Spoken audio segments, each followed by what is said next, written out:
Sorry, boy, but his captain's got to teach his men what happens to those what crossing. Captain's got to teach stuff. Good morning from the Bat Cave. It is Wednesday, May 29th, 2024. And I just want to get back in the saddle and make a video to kind of get back on track. I've been traveling a little bit, setting up some finances, visiting some friends, tweaking some books. I actually just revised and reposted my Revelation book with some updates.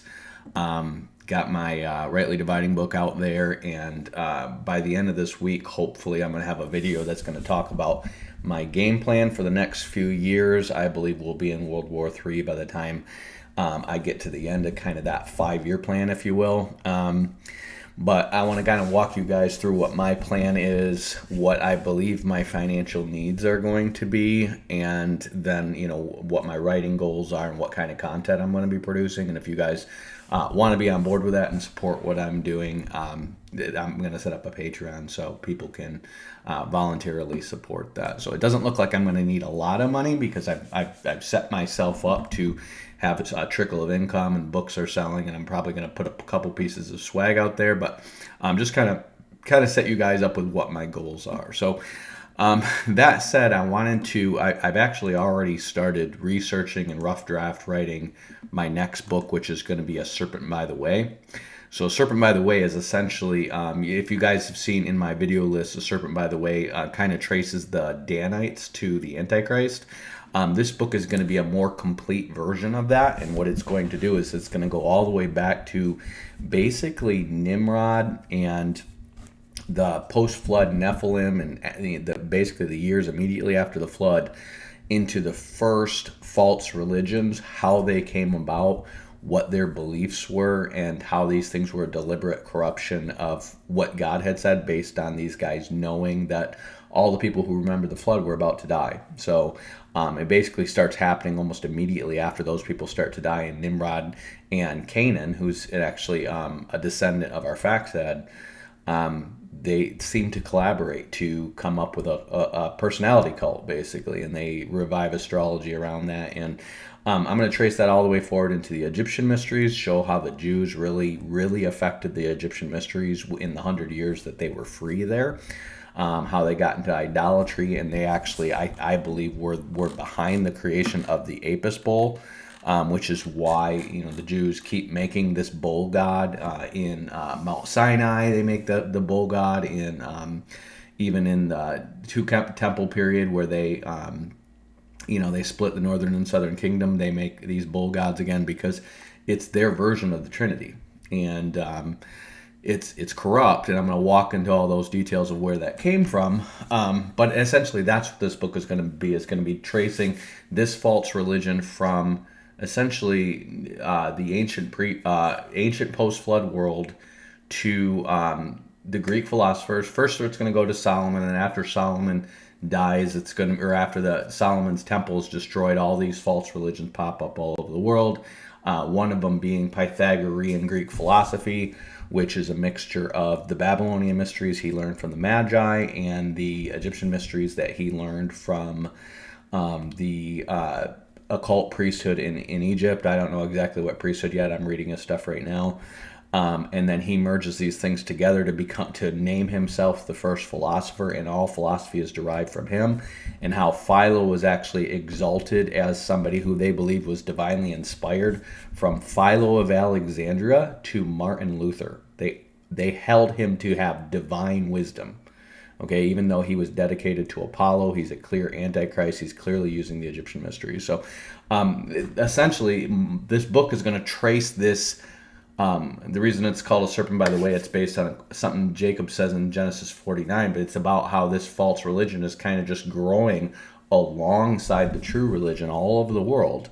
And it's eventually going to turn into the Antichrist, which is basically, a para-Christ, right? And so it's basically tracing that whole theology. What it's all about is demystifying the occult and the mysteries and stuff like that, because a lot of people who get caught up in kind of like the truther movement, they end up getting drawn towards these mysteries and New Age and stuff like that. And I want to teach people to discern that, to be able to pin down those mysteries and go, hey, this is that, avoid that, this is bullcrap, here's where it all started, and be able to, just like I'm doing with church history and denominations, be able to just shoot this stuff down, point them to the original source material. Most of the stuff is available on the internet. It's on Wikipedia. It's on available books that you can pull out of like Egyptology and stuff like that. And then there's some conjecture and some speculation that you need to tie it all together to kind of tell a story of, what probably happened.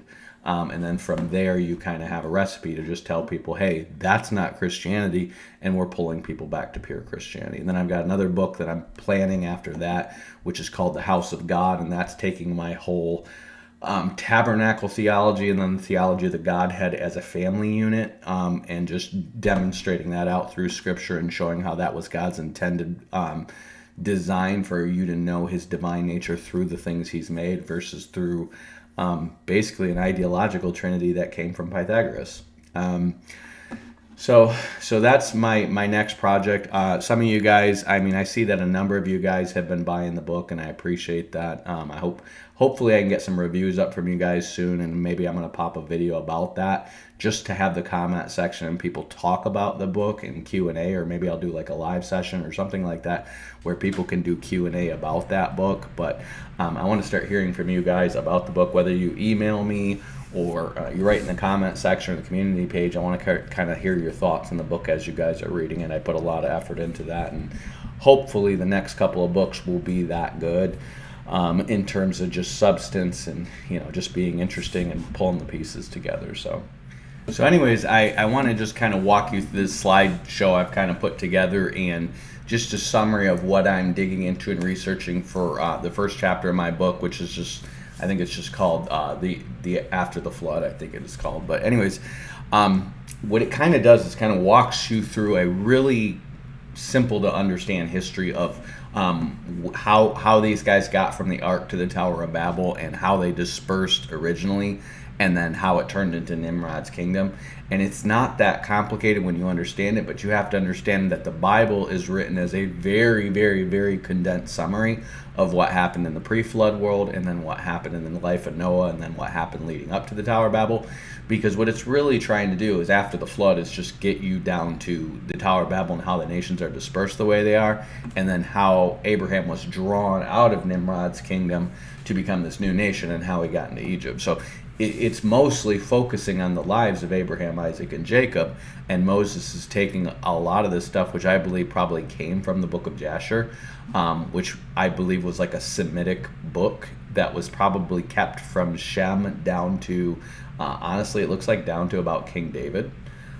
And whoever was keeping it, we don't have that book anymore, but I would assume that book and the Book of the Wars of the Lord, that we have the pertinent elements of those books in the Bible. So essentially, they pulled the information out of what were probably older genealogical and historical records to summarize those in the Bible, because they had writing before the flood. They had cuneiform after the flood, and it was still used. The cuneiform was used down to the 4th century BC. So they had forms of writing. They had records, but if you can imagine what they would have had from before the flood, it would have been probably thicker than the Bible, because there's just so much that happened and how it got that way, and analysis of it, and probably prophetic stuff related to it. And it's just summarized as like, that old world is gone, but here's the main reasons. The Nephilim, and everyone's turning into murderers, and they give you the start of that, the ideological start of that with Cain and Lamech, and then the end of it with Noah, where you have Nephilim and stuff. Well, this stuff is going to start to repeat itself after the flood, and I'm going to show you how I got there, okay? So for a starting point, if you guys ever have a chance to do some research on Gobekli Tepe, Gobekli Tepe is actually the oldest known human civilization, and you want to learn a little bit about dating methods, because these dating methods are going to be full of bias. But this location, Gobekli Tepe, they're so amazed by it because it has these, stone pillars that are held up the way they are. And if you look at what this is, it's very clear this is set up to be built around a council of people, okay? It's too small to be like a coliseum or something, but when you have these pillars that go up and have kind of a wider part at the top like this, what you're doing is those are set up seating, okay? And so you see these stone things setting up seating, and you probably have wooden planks going across it. And what you're doing is you have this round thing where you have a council of people, okay? So what Gobekli Tepe looks like it was is where Noah and his sons, before they dispersed, would meet, okay? So they're gonna get there, and this is right smack in the beginning of the Valley of Shinar. They're gonna get there right from the Ark. So if you look at like a map of Ararat, okay, it's basically Turkey is where you are, okay. So this is a map of Turkey, and you see Ararat right here near Armenia, and this is where everybody believes the Ark is, okay. So the Ark's up here. Japheth is going to be buried right up here in Armenia, just north of the Ark, and Noah is going to be buried over here in this little chunk. It's actually Azerbaijani territory, but it's just south of Armenia here, and this is near Ararat. So this is where Noah and Japheth are buried. Okay, Ararat is up here, and it says in the Bible that they went from the east and found the Valley of Shinar. And most people are like, well, the Valley of Shinar is straight south, because they assume the Valley of Shinar is Mesopotamia. Well, that's not what Shinar means, okay? Mesopotamia is a Greek word that means the land between the river. Like Mesos means in between, and I don't know what Potamia, I'm assuming, means river, something having to do with the river. So that's what Mesopotamia is. What these guys are going to be doing is they're up here in Ararat, and they're really just on this mountain, and they're going to follow the natural river paths on this mountain, and they're going to get down to valleys, and they're eventually going to find the Euphrates River. So you're probably seeing some expansion, and you probably, this is what's happening while you probably have the original Noahic families. Remember, there's going to be 70 elders of the Noahic family by the time you get to the Tower of Babel. They're all going to be adults. Job is the youngest one, and Job is like over 100 years old before the Tower of Babel. But the Tower of Babel is going to be, I would guess the Tower of Babel is going to be roughly 800 years after the flood. Okay, it's not going to be, some people think it's like 300 years, and it's like, no, you don't have enough people by that time. You're not going to multiply 3 people to enough people to have this massive civilization build this massive tower in that time. So what you have going on is these guys are going to migrate, they're just going through these mountains, and they're probably just following the rivers, and they're planting and harvesting and probably hunting too. And then their civilization's starting to grow, and so they need to get out of these mountains. They need to find a plain where they can start to really do some larger scale farming, okay? And so they're following these rivers, and they're just going down and down and down. And when you see, they get to, the river would just take them right down here, and it's this whole plain that is south of these mountains in Turkey. So that's going to encompass Syria, Iraq, and it's just going to go all the way down into Saudi Arabia. That is the plain of Shinar, okay? So I don't know why they call it Shinar. I'm going to try to do some research on that. But if you go just next to this, so this is where it really becomes the lowest part first. And this is probably, when it says they traveled from the east and then they found the Valley of Shinar, they probably found this valley right here. And if you can see that up close, it's much lower topographically than the other place. And so you would have had the mountains flowing down here. You probably have creeks and streams going down this way. And then you have the big Euphrates River not far away. But you've got this nice flat grassy plain that I'm sure by that time was grassy. And you would have had the animals finding their way to these same places. And so you would have had like gazelles and the aurochs and stuff like that. I mean, basically the predecessors to cows and things like that, to finding this land, and they would have been following it and grazing and then just hanging out there, because it would just been this plain full of animals. And so this is where they're going to find, because this is a place where they can build farms and then hunt animals while they're in the process of getting their farms to grow. Okay. So you're not going to have massive amounts of hunter-gathering and fruits and vegetables yet. They're going to be able to plant stuff, but you're not going to have a lot of wild stuff growing. Okay, because, well, no, I take that back. You're probably within I would guess 50 to 100 years after the flood. So you do have it by this time. But this is going to be the first really big grassy plain they find, and right smack in the middle of that, they're going to build Gobekli Tepe. Okay. So their goal is going to be to continue dispersing from here, because that's what they're supposed to do, is basically disperse and repopulate the earth after the flood. And Gobekli Tepe they make as like a meeting point, because Noah's not far away. That's where he's going to reside. Noah and Japheth are probably, honestly, there's probably going to be some civilization around this lake right here. And these are some really old established civilizations here. So you get this nice lakefront where you can fish and you can grow crops and stuff like that. But it's mountainous, and so you can't grow that much. And so the Japhethites are going to need to expand outward from there.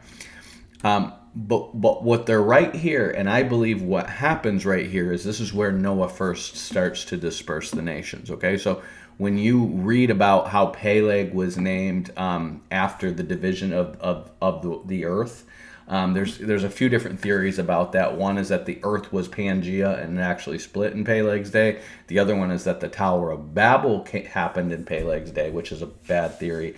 And then the third one, which I believe is the true one, which is in the book of Jubilees, is that this is when Noah, this is long before the Tower of Babel, Noah is going to divide the earth between Shem, Ham, and Japheth, okay? So this is in the book of Jubilees, and you can read about it, and this is actually the reason why Canaan gets cursed. Canaan does not get cursed because of what Ham did, okay? That would be outside of God's character to curse a son, curse him for something that his father did, okay? And this is something that people are going to make a mistake on, but the way it's recorded in the Bible, it's easy to draw that conclusion, okay? What happens is there's two things going on. You have basically Shem is awarded the priesthood over the other two because he takes the lead in covering up Noah's shame, okay? And so that's the guy Noah wants to be the priesthood for his brothers because he understands grace. He's the wisest in that sense.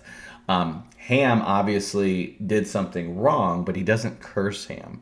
But what he does do is when he tells the nations to divide, he tells them that whoever doesn't basically honor this division is going to be cursed, okay?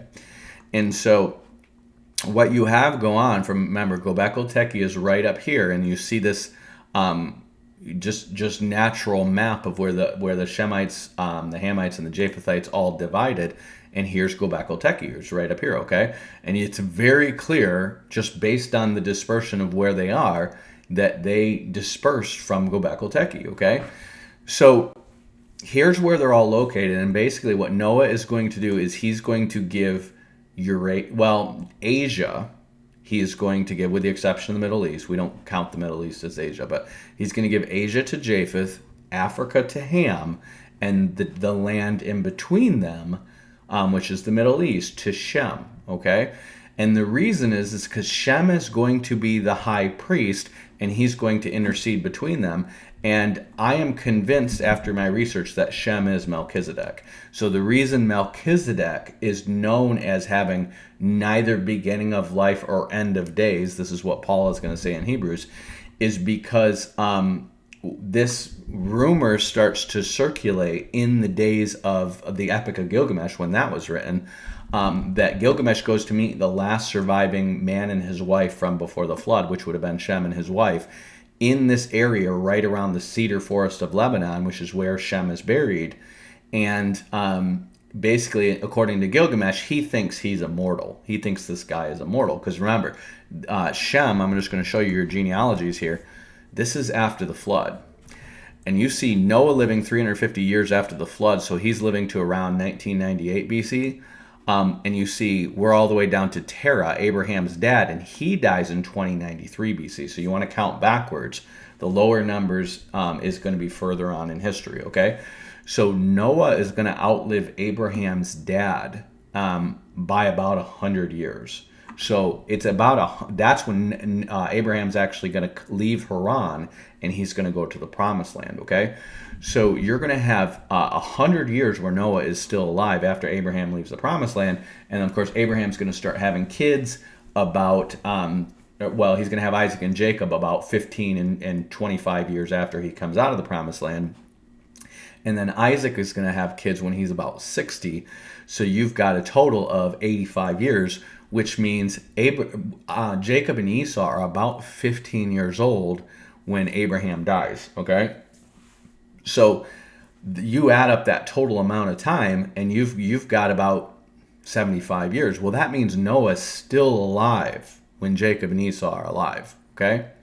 I could be a little off on the math there. Let's see, it's 100 years. No, Noah would still be alive when Jacob and Esau are alive. Shem is going to outlive Noah by about another 150 years. Okay? So I could be wrong. I think Noah is alive until Abraham is until Isaac is born, not Jacob and Esau. Okay, so Shem is going to be alive until Jacob and Esau are in their Middle Ages. Okay, and the story that the Jews have, and this is in the book of Jasher, but that's a medieval book, so we don't know where the original stories came from, is that Shem commissioned Esau to go kill Nimrod. Well, if you read the Epic of Gilgamesh with that understanding, obviously the Epic of Gilgamesh is going to take everything and spin it around, because Gilgamesh is their hero, and it's the god that they're deifying, essentially. They're deifying Nimrod, and so they're going to make him out to be the hero in the whole thing. You have the story of Enkidu and Gilgamesh, which very well seem like they could be Esau and Nimrod. And you're going to have a character that seems like Shem there, and then you're going to have Ishtar in it. And Ishtar, I believe, is Ashtra, and I believe she is the woman who first starts reproducing Nephilim after the flood. Okay? So you have them all in an area that they describe that is taking place around, you have the Cedars of Lebanon, basically, and then you have Mount Hermon, which is where the Nephilim supposedly come back, and then you have the Cedar Forest, which is going to be in the Epic of Gilgamesh, and then you have him meeting this guy, which is Shem, which is all of this is going to be right in this little area here, which is around the area where the Baal cult starts. And I'm going to get to Baal. Baal is just a corruption of the god of the storm who showed up to Job, basically. That's all it is, okay? So they're putting all this stuff together in the Epic of Gilgamesh, and they're convoluting the story, because the Epic of Gilgamesh, you seem to have a Sumerian version, which is, I believe, the Sumerian language was the original language before the Tower of Babel, and then the Akkadian language. You're going to have two languages that are going to pop up after the Tower of Babel, because one's going to be the Semitic language, which is going to be of the Proto-Chaldeans, and the other is the Akkadian language, which is going to be of Nimrod and his people, so the Hamitic people. Okay, and those so you're going to have the Epic of Gilgamesh pop up in multiple languages right away, which means there's an original story from before the flood that was corrupted. Okay, and that flood has this woman, which the Akkadians are going to call Ishtar, but it's really called Inanna, and Inanna is banging an angel. Like that's all there is to it. She's it's called the Bull of Heaven, but there's these poems about her, and basically what we would call Tammuz, they would call Dumuzid, and Dumuzid was basically the angel that was banging Inanna to create Nephilim. That's really what's going on there. And Nimrod is eventually going to evolve to become Apollo. Baal is going to evolve to become Zeus, and the Bull of Heaven is going to evolve to become that bull that they're using in the Apis bull and Molech and all that other stuff, which is literally just the angel who's helping them create the Nephilim. So it's not that mysterious once you get it all down and you get the ages of these lineages down. Okay, so I'm convinced that Shem is Melchizedek. And what Melchizedek was set up to do, he's in Salem, which is the same place as Jerusalem, because why wouldn't he be? That's where God put his name. And he's interceding for his brothers, the Japhethites and the Hamites, from here. And here's why Canaan gets cursed. See, Noah says that whoever doesn't disperse to the lands that he told them to disperse to is going to be cursed. And here's what seems to happen here. You either have the Shemites pushing the Canaanites, pushing the Hamites down the Tigris and Euphrates River, and then they're going to eventually disperse to there and go to, let me see if I got a map of this. So I actually draw a summary of this dispersal. You're going to have one or two things happen, and I'm leaning towards the second theory the more research I'm doing. So here's Gobekli Tepe, where they start out. And you see Japheth and Noah's burial site here up in Armenia and Azerbaijan. Gobekli Tepe is where they start out. And either what's going to happen is basically they're just going to migrate downriver as they grow, and eventually the Shemites are going to kick out the Hamites, and then the Hamites are going to disperse from there, and they're going to go up into India and then down into Africa, okay? I don't know if India is part of the land that's not given to Japhethites, but it looks like, because Ham is buried up here in Pakistan, that their original dispersal point could have been here, and Ham and Cush split. The other possibility, and this is starting to seem more reasonable, is that they all split from Gobekli Tepe, and the Shemites just stayed around that region. The Japhethites went north, and then the Hamites were supposed to just go right down the Mediterranean and go into Africa. But they didn't. The Canaanites stayed there. The Canaanites stayed not just in the land that was designated to Shem, but they stayed in the land where right on top of where Shem's supposed to be acting as a priest for the other two. So he's right smack in the middle here, because that's literally the shortest point of connection between the Hamites, the Japhethites, and the Shemites. So it makes sense that he's there. He's at the mountaintop region. You would have had a natural highway going between them, especially because Gobekli Tepe is right there. And you're just basically going to have a natural, it's called the King's Highway, okay? And Shem was king and priest of Salem, and the King's Highway goes right alongside of it, okay? And so the King's Highway is always going to take you down into Egypt and up into up the Euphrates River Valley towards Gobekli Tepe, and then it's going to go down towards Mesopotamia, which is where the majority of the Shemites are going to be, okay?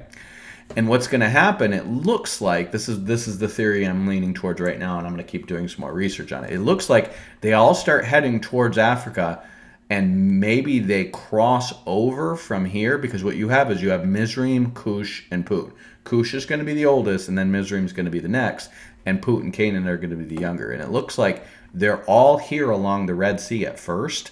Put is eventually going to go west, but the Cushites are going to keep on spreading. So the Cushites are known in Isaiah for making these papyrus reed boats and just traveling all over the world, okay? So obviously their boats probably improved over time, and they're going to become the Polynesians, and they're going to populate Africa, they're going to populate Southeast Asia, they're going to go all the way to Hawaii, they're going to go into South America, they're everywhere, okay? The Samoans and these people, Easter Island, that's all Cushites, okay? That's why they all have black rock that they will use to depict their people, because Cush was black, okay?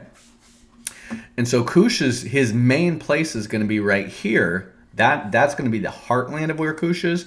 And I haven't found Cush's burial site, but my guess is going to be it's right here, because the darkest skinned people, like his people, were known for being dark and tall, okay? And the darkest skinned, tall, skinny people, like our military would call them skinnies, because they're just tall and skinny, okay? Would be right here just south of Egypt, okay? Put, which is going to be his little brother, is going to be down here, and you're going to have like Eritrea and Somalia is going to be part Putites, and then the Putites are going to go up to probably sub-Saharan Africa, and that's going to become a number of different tribes, okay? The Bible doesn't really follow Put at all, but Cush is actually going to become the Ethiopians. It's going to become the empire of Sheba, and Sheba is going to cover both sides of the Red Sea at one point in time, and then the Cushites are going to be down here in Yemen and Oman. So the reason why the Arabs don't get along with these people down here in the south is not just because they're Iranian proxies. They're different ethnic groups. And so the Houthis are the Sabaeans, and the Sabaeans are descended from Cush.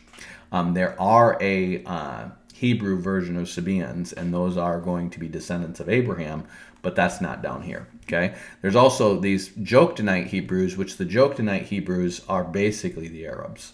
So the Joktanite Hebrews are going to populate this area right down in the Red Sea here, and then Ishmaelites are going to go into the area, and then the Midianites and the other sons of Keturah are going to go down in that area. So you're going to have a whole bunch of different nations mixing among the Arabs, but on the south border here, you're going to have Cushite tribes populating up. And what looks like this is an Iranian record, basically has who they believe Cush married to create these three races, and one of them is going to be the Indians, okay? So the original Indians are going to be in this Indus Valley River situation. That's why they're called the Indians, and they are going to go all the way up to what is called the Hindu Kush. So these are descendants of Kush. That's why it's called the Hindu Kush. And so the river's called the Indus River. the Indians seem to have been a people group from way back, and the Indus Valley civilization is where Ham is going to be buried. So what it looks like happens is Cush basically stays right here in his heartland because he's essentially controlling the nexus of the Blue Nile and the White Nile River that turn into the Nile River. So this is very good farmland. It's to this day, you're going to have Saudi Arabians basically buying tracts of land on this farmland to overseas, basically to get food storage for their people. But this is going to be some of the best farmland in the world. Mizraim is downriver. He's doing fine. He's got good farmland. Put is going to be up here. They're going to have these, rivers that are flowing down from the Ethiopian highlands, and then they're going to be on the seas. So they got a pretty good trade point to begin with. And the Cushites are just spreading all around them. So Cush has like 9 kids, and they just keep spreading, okay? And they're going to spread all the way to here, and Cush seems to go with them, okay, for a time. Like I said, I don't know exactly where he's buried. Maybe he is buried here with Kish, okay? And what you're going to have is Nimrod start right up in here. And he's going to start in the very, very south of Iraq. And there's a couple of theories. He's actually going to start closer to Kuwait. There's a couple of theories going on, okay? This theory, which I think is pretty decent, is that the Persian Gulf used to be much lower. And the reason why it was much lower is because essentially after the flood, there was an ice age, and that ice age was drawing the rivers back. You've heard me talk about this before with, the Japhethites dispersing in the north. It's like, why didn't they just go everywhere right away? Why did they stay there for a certain amount of years just in Turkey? And the answer is probably because upstairs of it was all glaciers. So there was nothing really up there for a while. But as these glaciers are going to melt, you're going to have the sea levels rising. And what's going to happen is either these people are pushing the Cushites downriver, and they're going to migrate out, or they're actually coming from underneath here, and they're going to migrate up and colonize this area to trade with the Shemites. And that could be a possibility too. Like I said, I'm going to do more research and kind of just land on one position or the other for my book, okay? But what you have here is you have this really dense population of Cushite cities in the south of Iraq, and that's where Nimrod starts taking over, okay? So Nimrod seems to be a son of Cush in his old age, and my inclination is that he's a bastard because he's not counted with his sons. It just says he begat him. So that would be my guess, is basically Cush is in his old age, and probably what you have is Cush starting here. They're going to migrate here. Cush is going to colonize here, and then his sons are going to go with Ham, and they're going to colonize up into Pakistan. And so what looks like is going on is they're trying to put together a trade empire right away. And the other people you have, the main peoples you have trying to do that are the Greeks in the north of the Japhethites and the Cushites in the south. They both take to seafaring and becoming a trade people right away, okay? And what you're going to have is, because you have north of here, you're going to have, let's see if we can go back to another map. Because you're going to have Aram up here and Lud up here, and they're all on the Euphrates River, and then you're going to have Asher up here and Arphaxad here, and they're on the Tigris River, and then you're going to have Elam here, and he's on a river that's going to connect to the Tigris River. All the natural trade flows, because these guys are going to do their farming, and they're going to make their crafts and whatever they're trying to sell in the market, and it's just going to naturally flow downriver to Shinar. And what you end up having is you have Kish established right in the nexus. So if you look at the Tigris-Euphrates River Valley, and you see this area where Baghdad is, you see, you can just grab a map right now, you see where Babylon is and where Baghdad is, and it's the closest intersection where the Tigris and Euphrates almost meet. Well, the reason it is because that area where they almost meet is all the trade would flow down these rivers, and they would make like these circular boats, which are essentially like a big nest where you can put all your goods in, and they'd cover the bottom of them with pitch, so they'd float down the river, and you take your farm goods or whatever and just float them down the river to market, okay?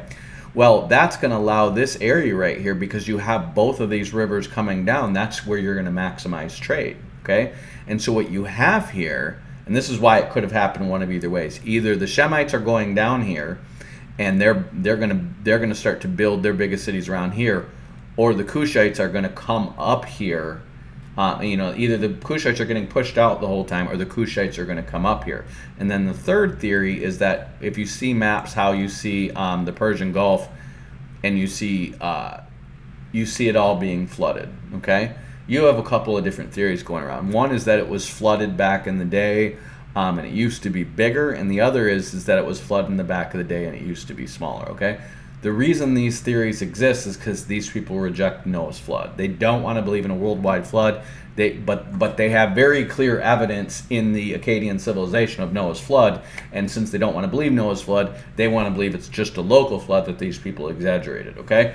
Well, this is stupid. You have evidence of the flood in Amazonia and China. You have the evidence of the flood everywhere. It was not just a local flood right here. Okay? So these theories are all pretty dumb. And that's why I think it's just, the Cushites being pushed downriver, or the Cushites going to populate this because they understood, like, we need to get up here where this nexus of trade is, okay? So it's more than likely that they're pushed downriver. Maybe some of them were there, and then they hooked up with their cousins, and they said, this is the absolute best trade point to trade with the Shemites. Obviously, the other one is going to be up here in Israel, because that's, close to Gobekli Tepe, and that seems to be why the Canaanites and why the sons of Nimrod and Cush and these guys were up in these two nexus areas, is because they knew the populations were going to grow, and those are going to be the best points to trade, and that's how you're going to get wealthy there. That's how the kings of Sodom and Gomorrah are going to get so rich they start buggering each other, right? So this is where Nimrod is going to start, and what you're going to have is this very dense population of cities come here, because you just have a ton of trade flowing from the north here, but also from the Cushites, because the Cushites are populating India, and this is going to be your next pit stop over. You're not going to just sail across the open seas in your little boats. You're going to just go around the coastlines, because that's much safer. And so they're going to stop here and trade, and then if they're on their way to Africa, they're going to go from Africa to there. So it looks like the Cushites set this area up as kind of like a trade colony between India and Africa. That's what it looks like. And I mean, I think that preaches well. I think that makes sense with the evidence, and it makes sense with the sailing patterns that they used to have. Like, they understood that they wanted to stay connected, but they also wanted to spread abroad, and they're already encroaching on Asia. They're encroaching on Shem's territory. Like, their goal is to be dominant, okay? And Nimrod is going to be down here in the middle, and what looks like is going to happen is Nimrod is Sargon of Akkad, okay? There's a guy that I've been following, and he was involved with patterns of evidence and all that stuff, and he wrote a book about Nimrod being Sargon of Akkad. He's a PhD, and he's got, getting into the original languages and all this stuff. But it's very evident to me that Nimrod is Sargon of Akkad, and he has a grandson named Naram-Sin, and that's where they believe the name Nimrod comes from. But there's Ninurta is going to be Nimrod's deified name. Ninurta is going to be this god with a let's see right here. The Asherites are going to call, or the Assyrians are going to call him Asher, but it's originally Ninurta. It's this god with a bull, and you see this guy with a bull's horns on his head and with a bow, and then these wings here kind of represent the rays of the sun. But what they're trying to do is they're claiming that he was, I think, 2/3 human and 1/3 God.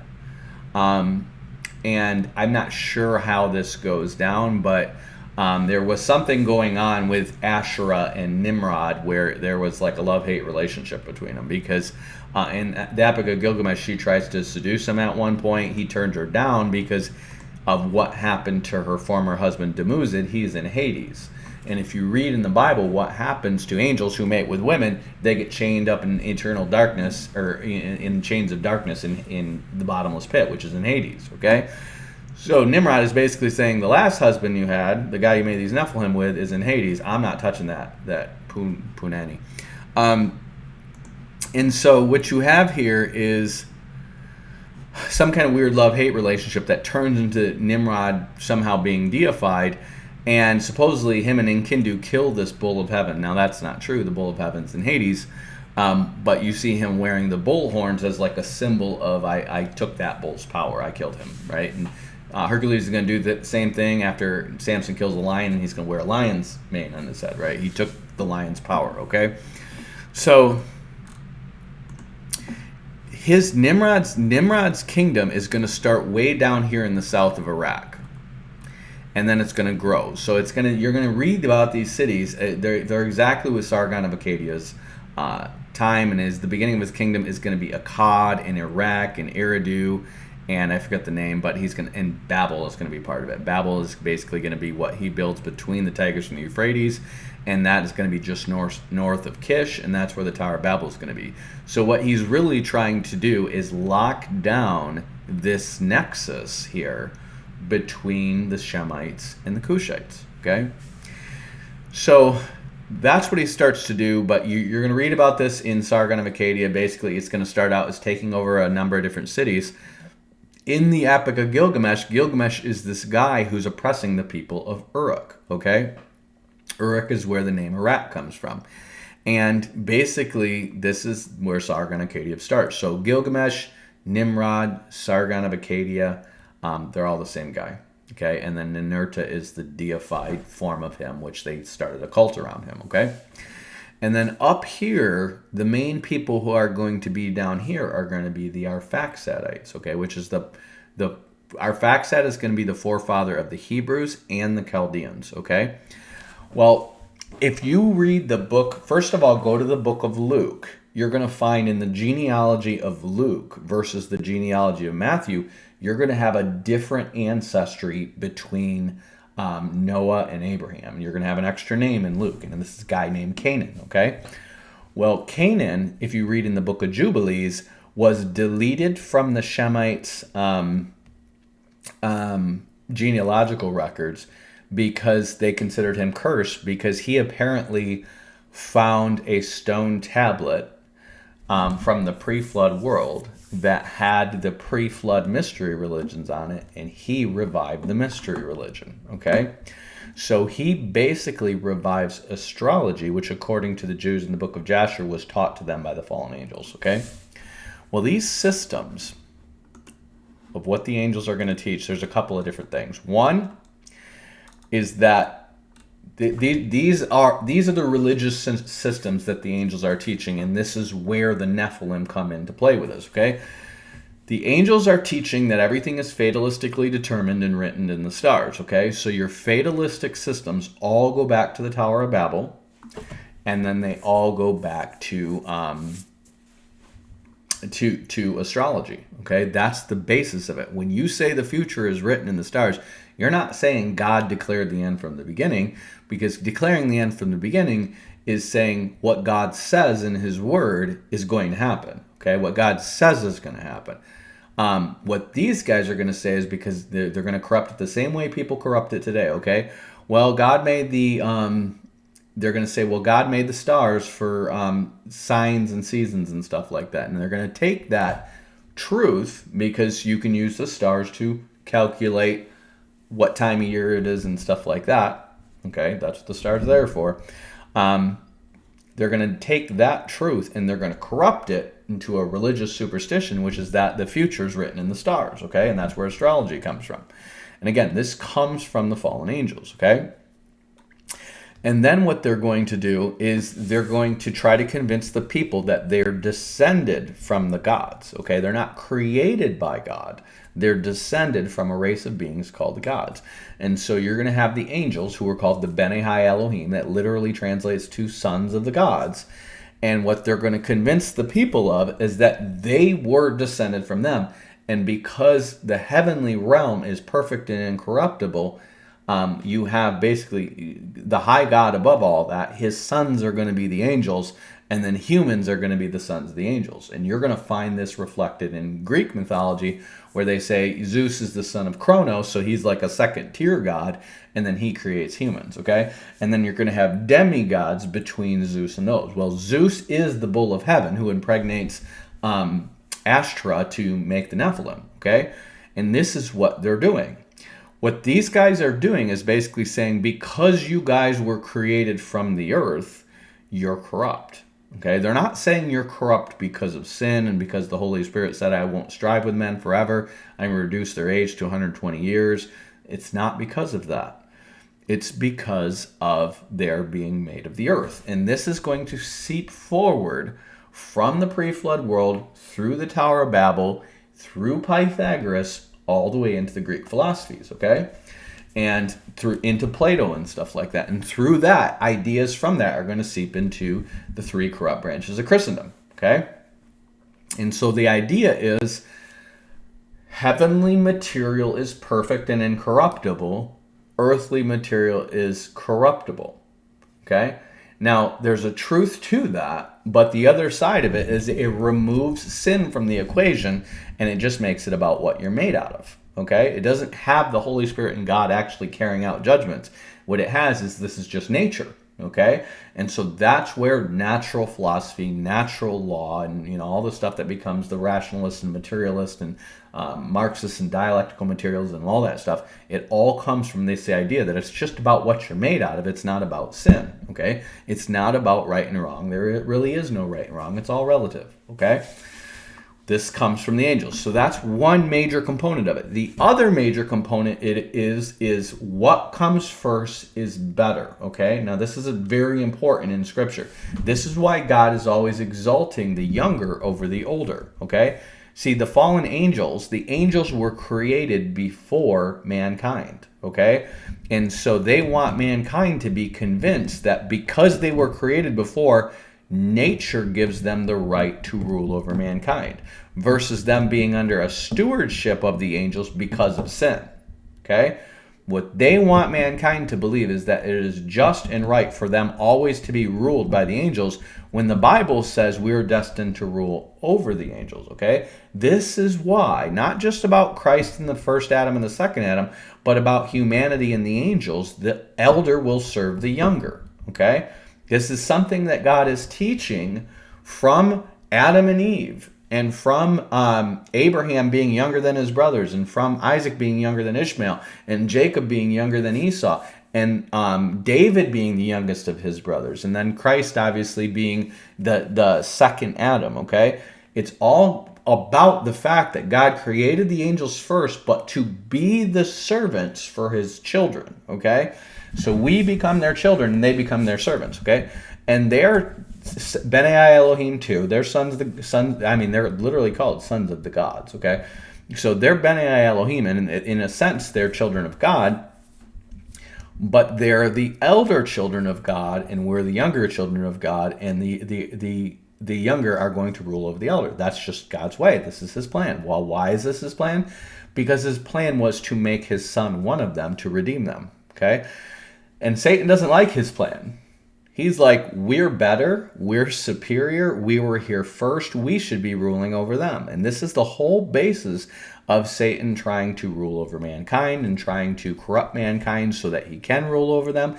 And the deception is that he got them to sin so that he could steward over them in their immaturity because of their sin, and then to keep them in bondage to sin so that no one's ever worthy to regain control of the earth, okay? Well, Christ defeats that plan, but the other part of the plan was to convince people philosophically and religiously that there's a certain justification to the angels ruling over men because they were here first. And you are going to find this fully worked out in Pythagoras' philosophy, okay? Pythagoras has a philosophy, and get this, he is against sacrificing a lamb. He says if you sacrifice any animal, it should be a pig, okay? He's against the breaking of bread. This is all 600 years before the church, okay? He's against sacrificing a lamb, he's against breaking bread, and he believes one is the superior number, and whatever comes first, this is part of his philosophical paradigm, whatever comes first is inherently superior, okay? That's because he's dedicated to Apollo. It's literally the Antichrist religion, okay? So the Antichrist religion totally seeped into the church. And before that, it's going to seep into the Shemites through the Babylonian and Egyptian mysteries, okay? And so what you're going to have here is you have all these nations dispersed here. You have Nimrod building this trade civilization. And it starts out pretty small. It's just in the south of Iraq. And he's really just ruling over the Hamites at first. But then Canaan seems to get involved with him. You got to remember, him and Canaan are cousins. Canaan is older. And then Canaan is reviving the pre-flood mysteries. Well, what he knows is that you can take these star patterns and make them into something through storytelling. And that's all star patterns are. You're going to find what becomes Orion the Hunter transfers into a image of Hercules from an image of a guy with a bow. And you just look at Orion the Hunter and he starts becoming a guy with a club. Well, why? Well, because they're changing the story to Hercules, and Samson ran around with a jawbone of a donkey and a lion's mane, and so they're making it about Hercules now. So if you look at Orion the Hunter, if you just look at the original, how they draw the lines together, it's very clear it looks like a guy with a bow, okay? Well, this guy with a bow is actually aimed at Taurus, okay? And Taurus is the bull of heaven, okay? So what you have happen, and they're going to declare this to be God's intended meaning of these things, okay? Now you look at a lot of these things, and it's like, how do you get a bull out of that? Okay, that's the two horns, okay?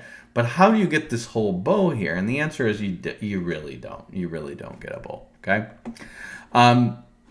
What they do is they take these star patterns and they tell stories about them and say, see, that's what you're supposed to see when you look at those stars. And then they tell you what its meaning is. Well, they're making this stuff up. This is the key to astrology.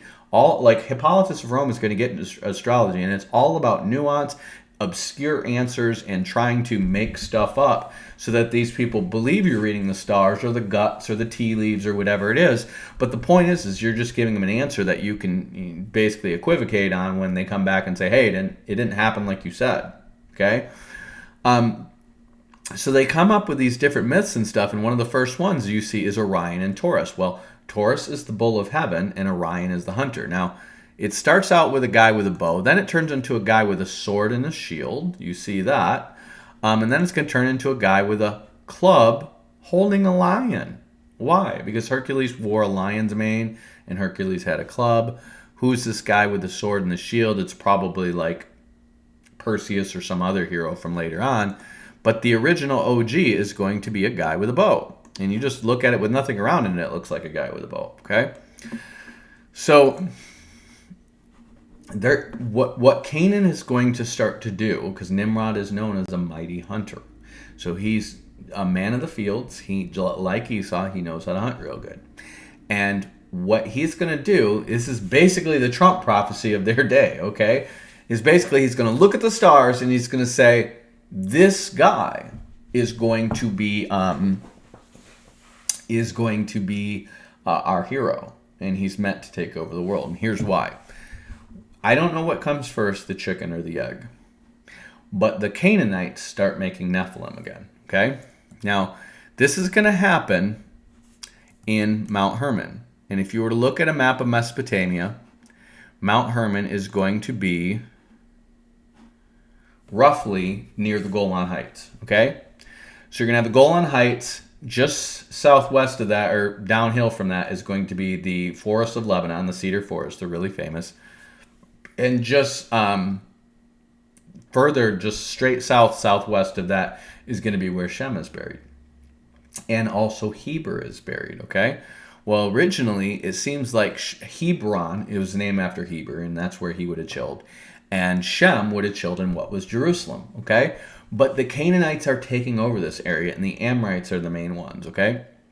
Now, what came first, the chicken or the egg? It looks like Nimrod is taking over, and the Amorites are creating Nephilim as a counterbalance to his power, okay?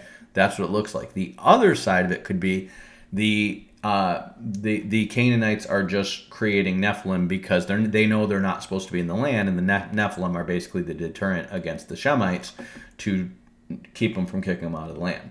Okay, one of those two things. It's hard to tell, but what it looks like, and there's another kind of train of this, and I think this Ken Johnson gets into it, and I'd have to look into the Dead Sea Scrolls to research that, but it looks like you have Canaanites who are also reviving pre-flood occult stuff that has to do with creation of the Nephilim, okay? And so you have two forms of occult popping up. You have the Canaanites, and then you have Canaan, who is related to our fact set. And the Canaanites seem to be pulling up stuff related to spiritism, necromancy. It's basically all spiritism, demonism. So familiar spirits, necromancy, talking to the dead, they're all just versions of you getting messages from demons and then treating it like it's your dead relative, or I'm getting this from the gods, or whatever. And then obviously the furthest point of demon possession you get to is the point where they're actually impregnating you to create Nephilim. Like, that's as far as you can go with it. And so this would be kind of what we consider witchcraft. And you find an association with witches and giants all over the world, okay? There are these women who go out in the wilderness. Why? I don't know. Maybe her husband got killed by Nimrod. Maybe she was just a rebellious woman. Whatever her reasoning is, she's out in the wilderness and somehow starts having babies with no man. And that baby turns into a giant, okay? You're going to have a story almost just like this hundreds and hundreds and hundreds of years later with Beowulf and Grendel. Grendel is basically a Nephilim, and there's this witch who these giants will bang these witches who live out alone in the field and then create their next generation of Nephilim. Okay, I don't know how this works. It looks like all the Nephilim are male. There's no record of any female Nephilim, just like there's no record of any female angels. Okay, so it looks like the Nephilim always come out male, and they always need women to create new Nephilim with. Okay, well, Astra seems to be the OG mama, and Astra basically goes from the word Aster, which is where star comes from, and you're going to find this all over the Far East in Persia. It's going to be Istar or Stare or Aster or whatever. The word for star has that root of STR in it everywhere, and so you're going to have Astra and Ishtar means star, and Ashtoreth or Ashtoreth is like saying the Shulamite related to Solomon, okay? It's like saying Solomon's wife is called the Shulamite, and it's like Solomonite or Solomoneth or Solomon. It's basically saying Mrs. Solomon, okay? Well, Ashtoreth or Ashtra is basically saying Mrs. Star, so star wife, okay? So Ashtra basically translates to that woman who's married to a star. Well, the stars were associated with the angels, and the star that she's apparently associated with, they associate with Taurus, the bull, okay?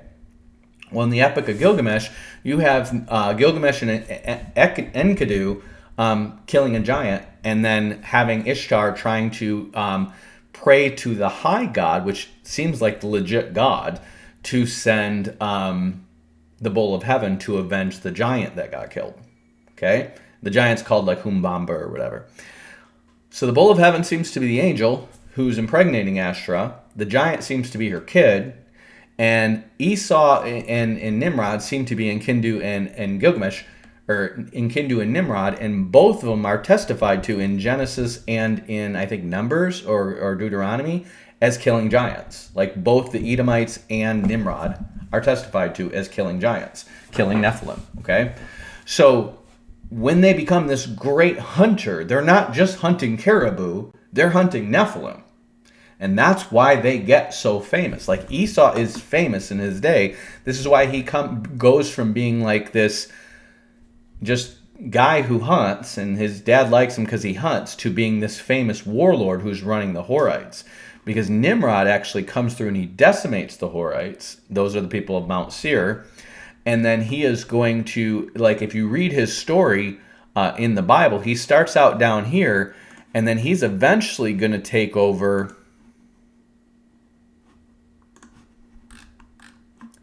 all of this. So he essentially, and the Bible is going to comport to this too, he's going to essentially start out in southern Iraq and Kuwait, and he's going to go take over all northern Iraq all the way up to eastern Syria, and then he's going to plant Ashur, and he's going to make 3 cities, Calneh and Rezin and Nineveh. And these 3 cities on the Tigris are essentially going to be like a wall of fortified cities. It's like they're actually stacked on top of each other, which makes sure that all of the trade coming down from the Japhethites is basically going to stop there, and they're never going to get to the point where the Japhethites can invade downriver, because they have these 3 big cities that are right on the river, and if these guys tried to take over, they're always going to have a stronger base, okay? So he builds these 3 cities up the Tigris to block out the Japhethites, and then he proceeds up the Euphrates, and he keeps taking over the Semites, essentially. So he takes the Elamites right here, which are going to be, remember, upriver. Susa is going to be their main city. Daniel's going to be in Susa later on, okay? And so these are going to be one of the tribes that make up the Persians later on. But he's going to take over Susa, and he's going to make them essentially fight for him, okay? So this is what you're going to do. Like, when you take over a subject people, and this is going to happen all the way into, really into to the Romans and stuff like that. You take over people, your choice is to either kill every man so that they can't raise an army against you, or bring those men into your army. The Mongols are going to do stuff like this too. They're going to bring those men into their army and then make those men fight with them, and a lot of times on the front lines, so that it's like, this is your chance at survival, but you keep conscripting people from them to fight in your armies so that they can never raise an army against you, okay? So this is what Nimrod is going to do. He's going to take the Elamites to join him. He's going to take the... it seems like he just kind of pins down the Asherites. It doesn't seem like there's Asherites in his army, but he's going to take people from Shinar, which is going to be... really this whole plain is called Shinar, okay? And who he is in the Bible is Amraphel, king of nation, or Amraphel is the king of Shinar. That's what this region is called, Shinar. And then Tidal is king of nations, and that seems to be his successor, who he is raising up to be the king of the whole world, essentially. King of the Goyim, he's called. And then you have this other guy who's from Elisar, which looks like it's the city up this river, but I don't know exactly where it is, okay?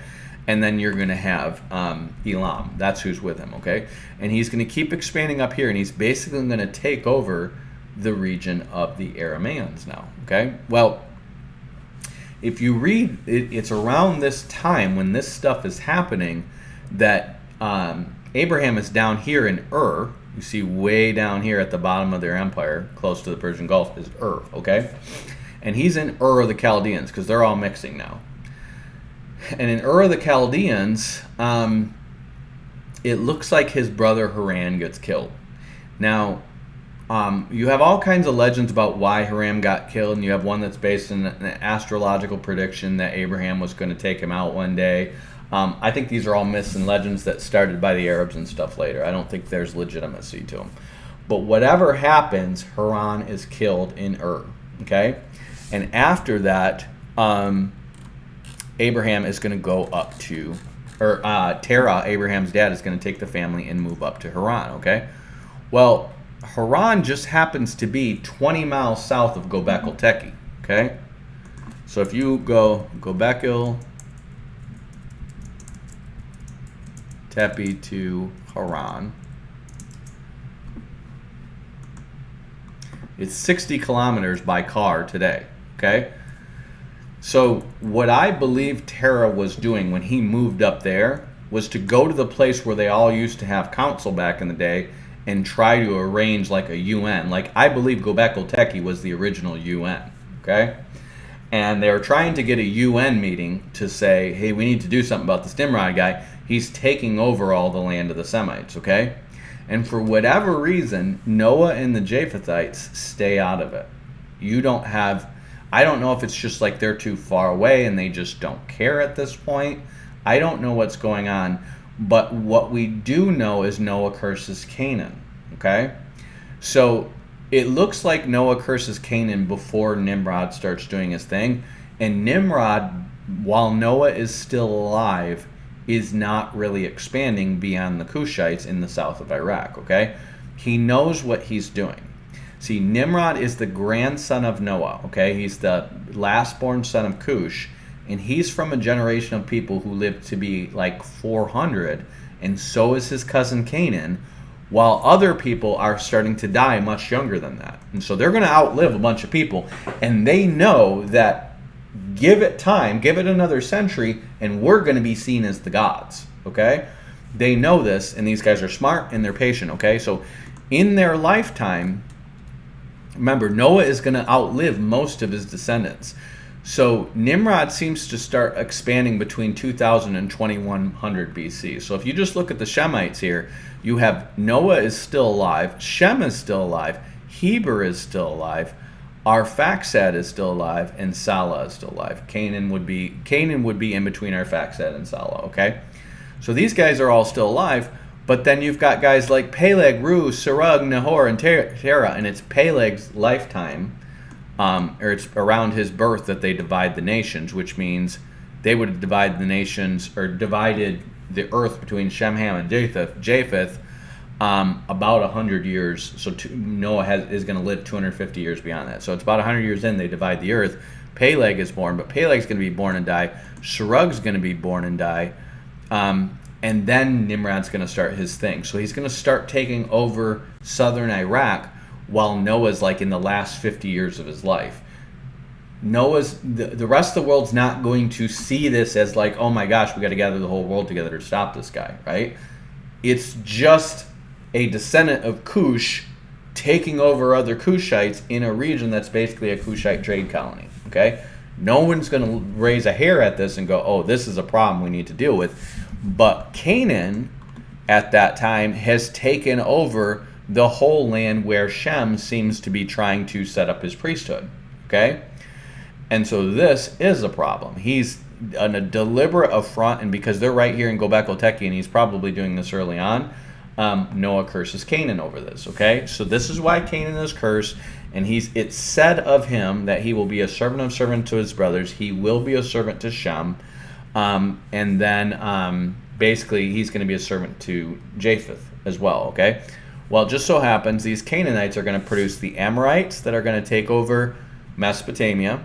They're going to produce the Hittites, which are going to take over Turkey, and they're going to produce the Sinim, which are going to take over China, okay? But all of those people end up being subdued and taken over by Japhethites, okay? So the Hittites are going to be taken over by Greeks and then Turks, first Assyrians, then Greeks, then Turks, okay? The ones in Mesopotamia are going to be taken over by Elamites and then Assyrians and then Persians, okay? And then the ones in China are going to be taken over by the Mongols. So the Magogites. That's why the north of China is called Inner Mongolia, because the Mongols take them over, and the dominant language in China, the Han Chinese language, seems to be descended from Magog, okay? The Koreans, the Japanese, and the northern Chinese are all descended from Magog. The southern Chinese, what we call Cantonese, are going to be descended from Sine, and Cantonese is the transliteration of Canaanite, okay? So they all end up being taken over and dominated by Shem, Shem and Japheth, according to Noah's curse. But then he also tells Shem, he says, blessed be the God, Yahweh, God of Shem. This is what Noah says. And then he says Japheth will dwell in his tents. Well, what is that talking about? Well, he's talking about the tents are going to be the tabernacles of their faith, okay? And so what you're going to have is basically what was meant by the true tabernacle is going to be our being putting on Christ's resurrected flesh, okay? He's a Shemite descendant. But you're going to have other tents that pop up out of this. So out of the Middle Eastern, you're going to have Zoroastrianism pop up. That's going to be one of the oldest religious traditions, okay? Zoroastrianism, Zera means a seed or child, and Aster means star. So star child, star seed, okay? And you're going to hear this all the way into the New Age today. Ashtoreth is star wife, and Zoroaster is star child. So it's kind of like this idea of these children who are part God or descended from the God. So they want to be Nephilim. And the reason is because they're deceived into believing we have been degrading from our immortality versus being corrupted by sin and having a penalty. And we need to essentially purify the race and or mate with angels and get back towards a more purebred God. That's what they're looking at, okay? And so Zoroaster is like another Antichrist. He's going to be the star seed, and this is going to be the first in a line of last great prophets or messiahs that are going to pop up east of the Euphrates River. The next one after him is going to be Mani. The next one after him is going to be Baha'u'llah. And that is going to be the forefather of the Baha'i faith, which is the official religion of the UN. Okay? So there's what you have. It's all new Age Nephilim stuff. And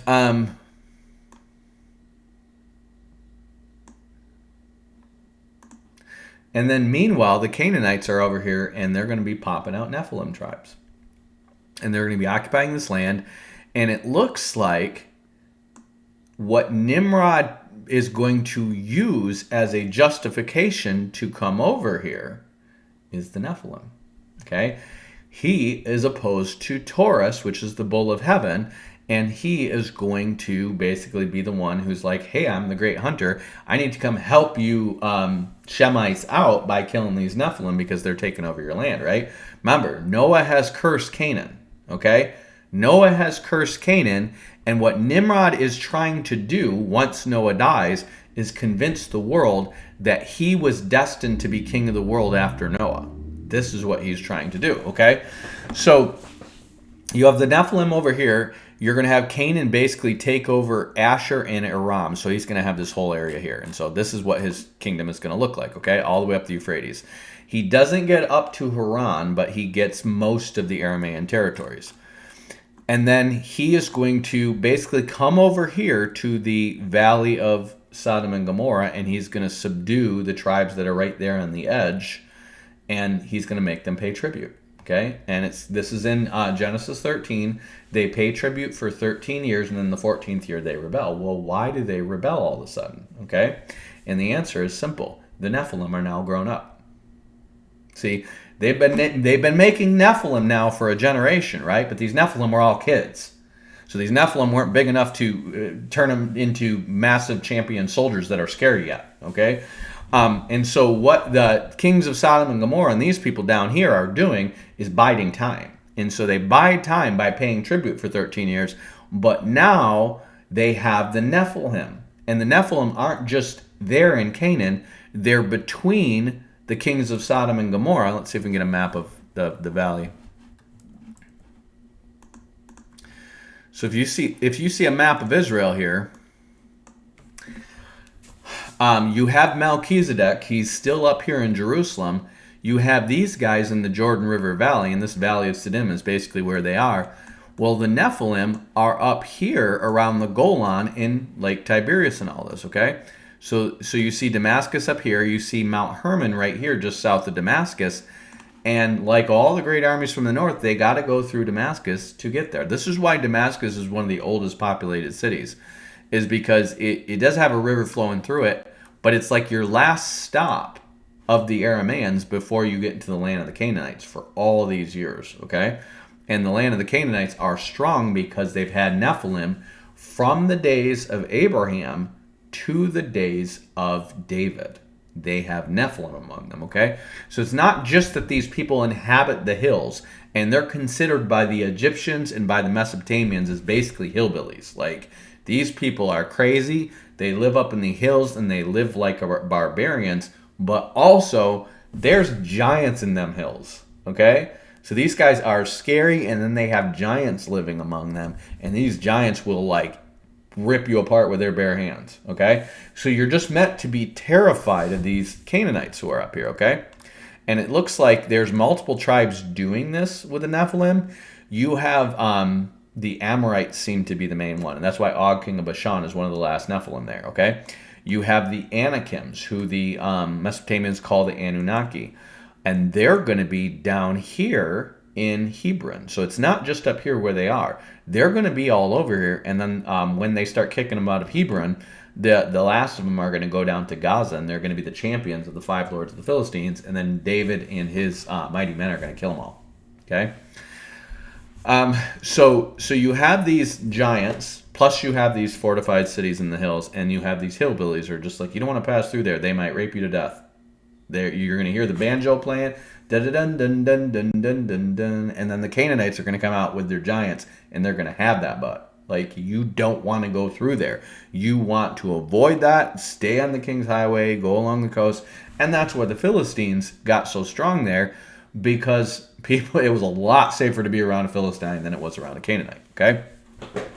That's why the Arabs started going around. They're like, we're just going to take our camels and go the long way. They're not going through there. These Canaanites are dangerous, and these Canaanites are going to keep getting richer and richer and richer, because if people were dumb enough to pass through the land, they'd Sodom and Gomorrah them. This is what they would do, okay? Like, the Egyptians and the Mesopotamians were terrified of these people. They'd fight over the surrounding land, but the mountains, they would stay out of there. They're like, there's hillbillies there, and they are not safe people. They'll eat you, okay? So the first of these Nephilim come down. Remember I said they come down at Mount Hermon. And you see Mount Hermon up here. There's Mount Hermon. These are going to be your cedar forest of Lebanon right here. Shem, you see this Kiryat Shemona? That's where Shem's buried. Okay? These are all marked out. Like the Jews and the Arabs know where Shem's buried. Kiryat Shemona. It's named after Shem. Okay? This is the burial place of Shem. There's Mount Hermon. Okay? So when Shem basically gets kicked out of Jerusalem, okay? It's the city of peace. It literally is meant to be. That's what Salem is. It means peace. It's meant to be the city where Shem, Ham, and Japheth can come. And this is why they cover up Gobekli Tepe. Gobekli Tepe was the UN, but what Noah appoints after that is for Shem to be the high priest of the nation. The idea is if the world's going to live in peace, well, they're going to come to Shem to ask what God's will is when they have disputes and stuff like this. And he's going to do this.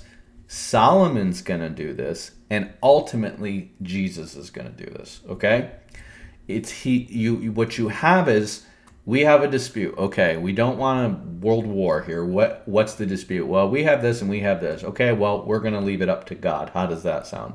That sounds good. That's fair. We're going to flip a coin for it.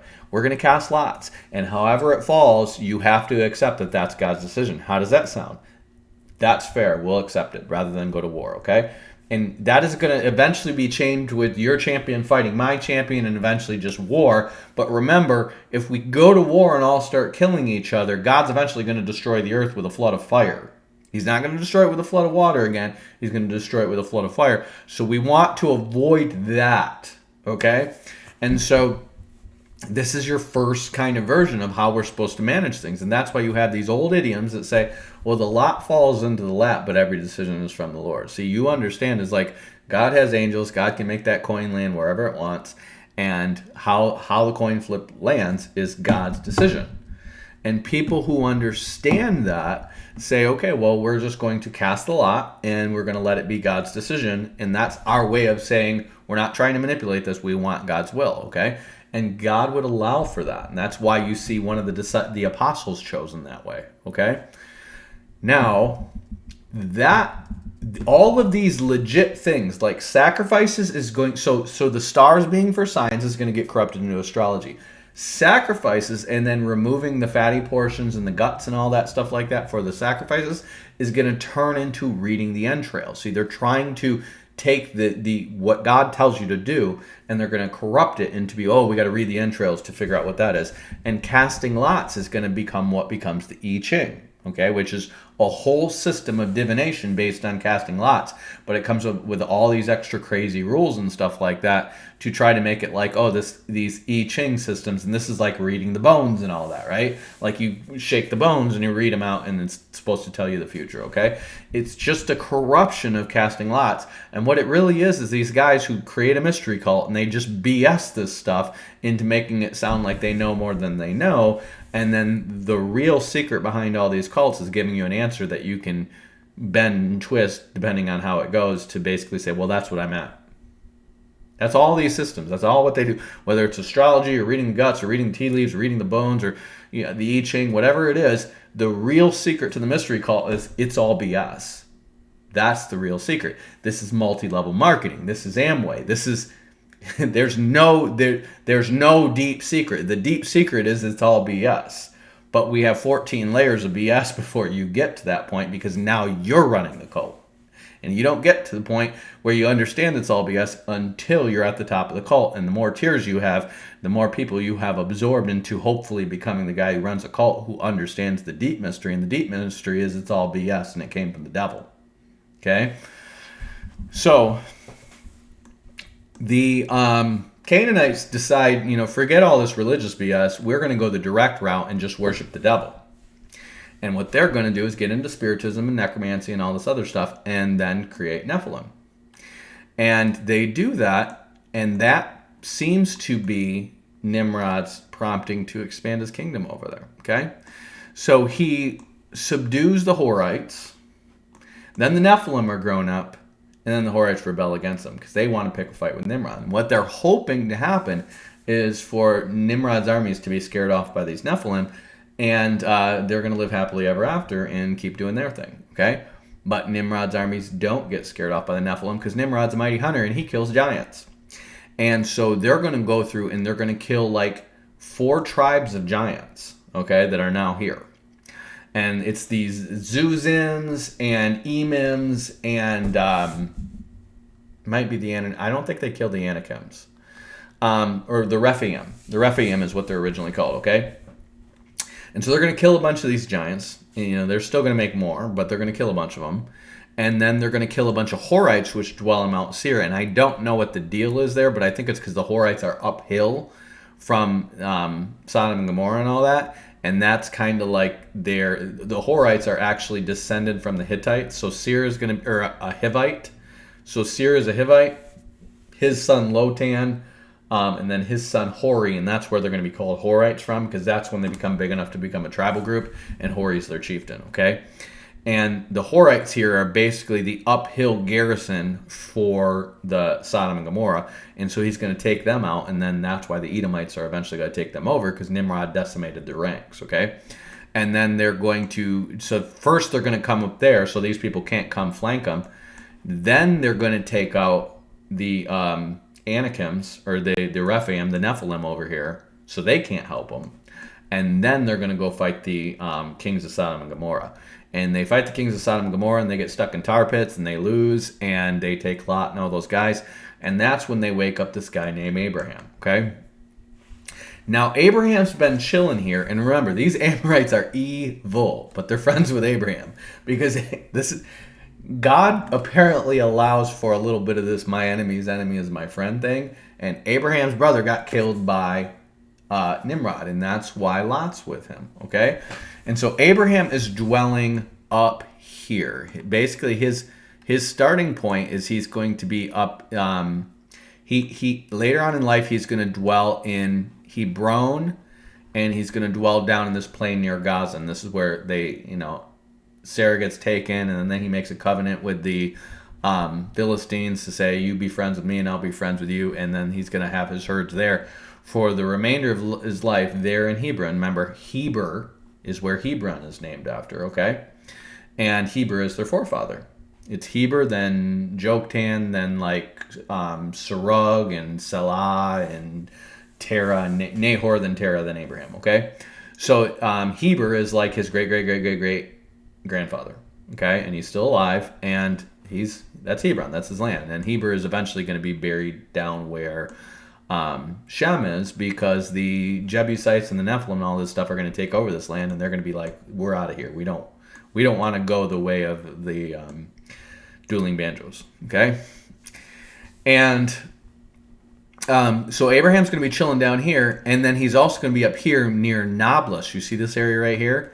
These are all very important areas to like ancient Jewish history and stuff like this.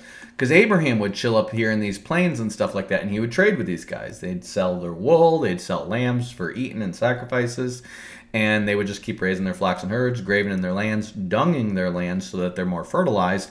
And it's kind of, you know, it's what goes around comes around. And Abraham's going to get very rich, and they're cool with him doing this because they're harvesting and they're terracing these lands, and they're planting vineyards, and they're, you know, growing crops.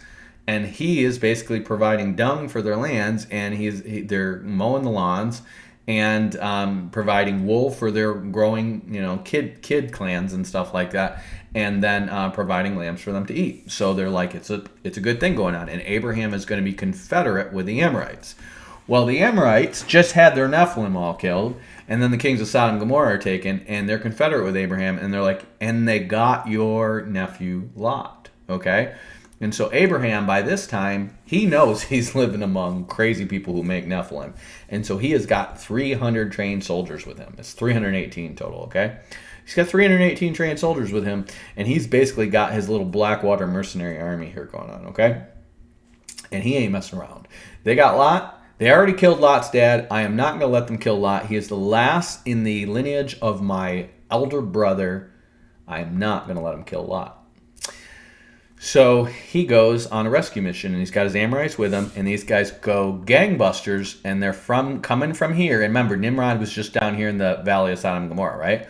Well, they've already fought against the Horites, and then the kings of Sodom and Gomorrah, and then the Nephilim up here. So they've probably lost some numbers, but they also have a lot of loot with them. And they've also beaten everybody, so they're drinking and partying, and they're like, nobody's going to touch us now, right? So you got these armies who are not on their A game, right? They're on their way back, and just so you know, Nimrod's empire by this time, it hasn't expanded to Damascus, but it is up here, up the Euphrates River. So they're really just going back from, up here towards Damascus, and you're going to have the region that becomes Dan, and it's going to name it in Noah.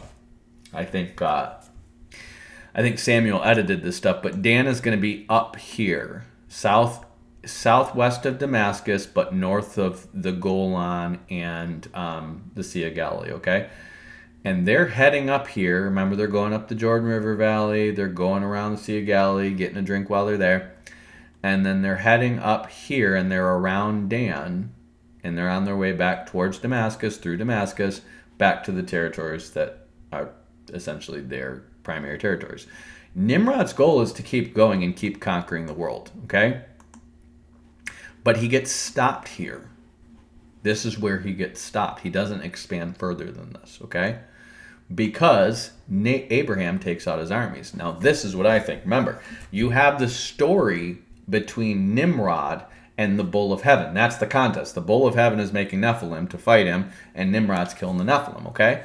Well, where he gets stopped is up here around Aleppo in this, and he never gets into these mountains up here, okay? And these mountains become named the Taurus Mountains. Why? I think that's because that's where the Bull of Heaven beat him, okay? And the Bull of Heaven gets credit for defeating Nimrod instead of Abraham, okay? Because Abraham's he's just keeping it on the DL. He's not trying to make waves. He's going to basically rule the world one day. He's just trying to stay alive. He'll give his wife away if it will keep him from getting in a fight. That's the kind of guy Abraham is. Unless they take Lot, and then it's on. Okay? So Abraham is not trying to be like, I'm the guy who defeated Nimrod's armies, because he's already had to flee from Nimrod. They're calling themselves Arameans. Remember, his brother's been killed. They've moved up here into Haran, and then they call themselves Arameans, and it's in Deuteronomy that they say our father was a wandering Aramean. Why? Because if they know that he is actually a descendant of Arphaxad from Ur of the Chaldees, oh, that's that guy that Nimrod killed his brother and he escaped. No, he doesn't want it known who he is, okay? So he goes up here and he defeats Nimrod around Dan, right around here, gets his people, gets them at night, gets his guys and leaves, takes a bunch of their stuff and beats the crap out of them and leaves. And remember, it's probably not the full armies, and they're definitely not all staged for war. They're all sleeping, right? And so they get the jump on him.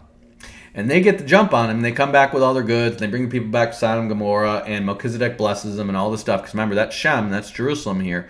And they're on their way back, and Shem comes down before they get to Sodom and Gomorrah and blesses them, and then they give back Sodom and Gomorrah their wealth, except for what the Amorites took, and he's like, I'm not going to take anything from you, I don't want to tithe, I don't want blah, blah, blah, I just want Lot back, okay? And Lot's like, thanks, Abraham, I'm going to go live with these Sodomites, because he's brilliant.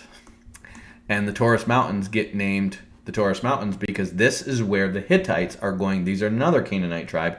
They're going to start growing up here, and they're going to start pushing back against Nimrod's empire. And since it's the Bull of Heaven versus Nimrod, the Hittites are going to start naming these mountains, I believe, the Taurus Mountains, after the Bull of Heaven. Okay? So, all that happens in Abraham's day. And then Nimrod is going to basically go into decline, okay? His empire is going to go into decline. Now, it's not really taken over by anyone else yet, and that's not really going to happen until after the Jews go into Egypt, but it's going to start to, and it's going to be the Hittites and the Amorites who take it over. The Mesopotamians are going to call them the Amartu, but they're the Amorites. They're these crazy hill people, and these Amartu, where did they come from? I don't know, but they're taking over, okay? The Amartu are the Amorites, okay? And Nimrod basically has this territory still, which is pretty big. And in this territory, remember, Noah is now dead. Okay? Abraham is starting to have kids. Noah's going to die shortly after. And this is the plan. And it seems like Canaan helps him work this out with astrology, okay? The astrology is basically the propaganda to make Nimrod out to be this anointed one who is going to come and save us from the Nephilim, and he's supposed to rule the world. Well, he is going to come out with the Sumerian kings list. And the Sumerian kings list, remember, Shem is the last surviving guy who knows about the flood firsthand, okay? Nimrod definitely knows about the flood because his grandfather was in it. Okay, he's a grandson of Ham who was in the flood. Okay, so he definitely knows about the flood, but he knows that all the people who know about the flood are either very far away or close to dying. Okay, and so they're going to come up with the Sumerians king list, and the Sumerians king list is basically a myth, and this is where aliens comes from. Okay, the myth of the Sumerians kings list. Remember, you can travel up here to Ararat and you find this giant boat that's up in the mountains, and unless you don't know how it got there. Okay? How did this giant boat get in the mountains? Unless you know, because your descendants were faithful to repeat the story of the flood down to these people, well, you don't know how this got here. Well, he makes up a story of this Sumerian kings list, and he does talk about the flood. But what he ends up saying is that basically, once upon a time, the gods descended in a boat from heaven. Remember, they've got this boat up in the mountains already, right? And they descended from a boat to heaven, and these people lived to be like 28,000 years old to like 45,000 years old, okay? And you had these gods as world rulers, basically, who were living a long, long time, but over time their ages would diminish, because somehow they're breeding with humans, okay? And he is part God. He is 2/3 human and 1/3 God, and that's why he's still living to be 400 years old. But because these gods are breeding with humans, that's why their ages are diminishing, and he's still one of the gods. And so what he's doing is, immediately after Noah dies, is he is trying to convince people that there has always been one ruler of the whole world, and he's the next in line, okay? He's 2/3 human and 1/3 God, or 2/3 God and 1/3 human. I forget how it works out. But the point is he's part God and he's supposed to rule. And the signs in the heavens with the guy, the archer, is proof that he's supposed to rule. And the fact that he defeated Nephilim, and those are the sons of Taurus, the bull of heaven, that's proof that he's supposed to rule. And here's this kings list that keeps track of all the kings from before the flood, and it's all BS and it's all made up. Okay? But it all goes back to this boat that descended from heaven, and it just so happens there's a flood, but there's a boat that descended from heaven, and if you go outside of his domain to the north, you're going to say, holy crap, there is a boat that descended from heaven. This story must be true. If you go to the north to try to get help from the Japhethites against this guy, remember, these guys are all living and dying in the whole ages of these elders, okay?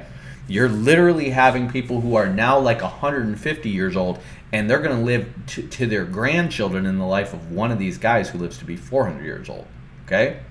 And so they're going to go, let's go north and try to get these other tribes to help against this guy who's taken over everything. And they're going to go north, and they're eventually going to find this boat that's up in a mountain and be like, holy crap, the story's true.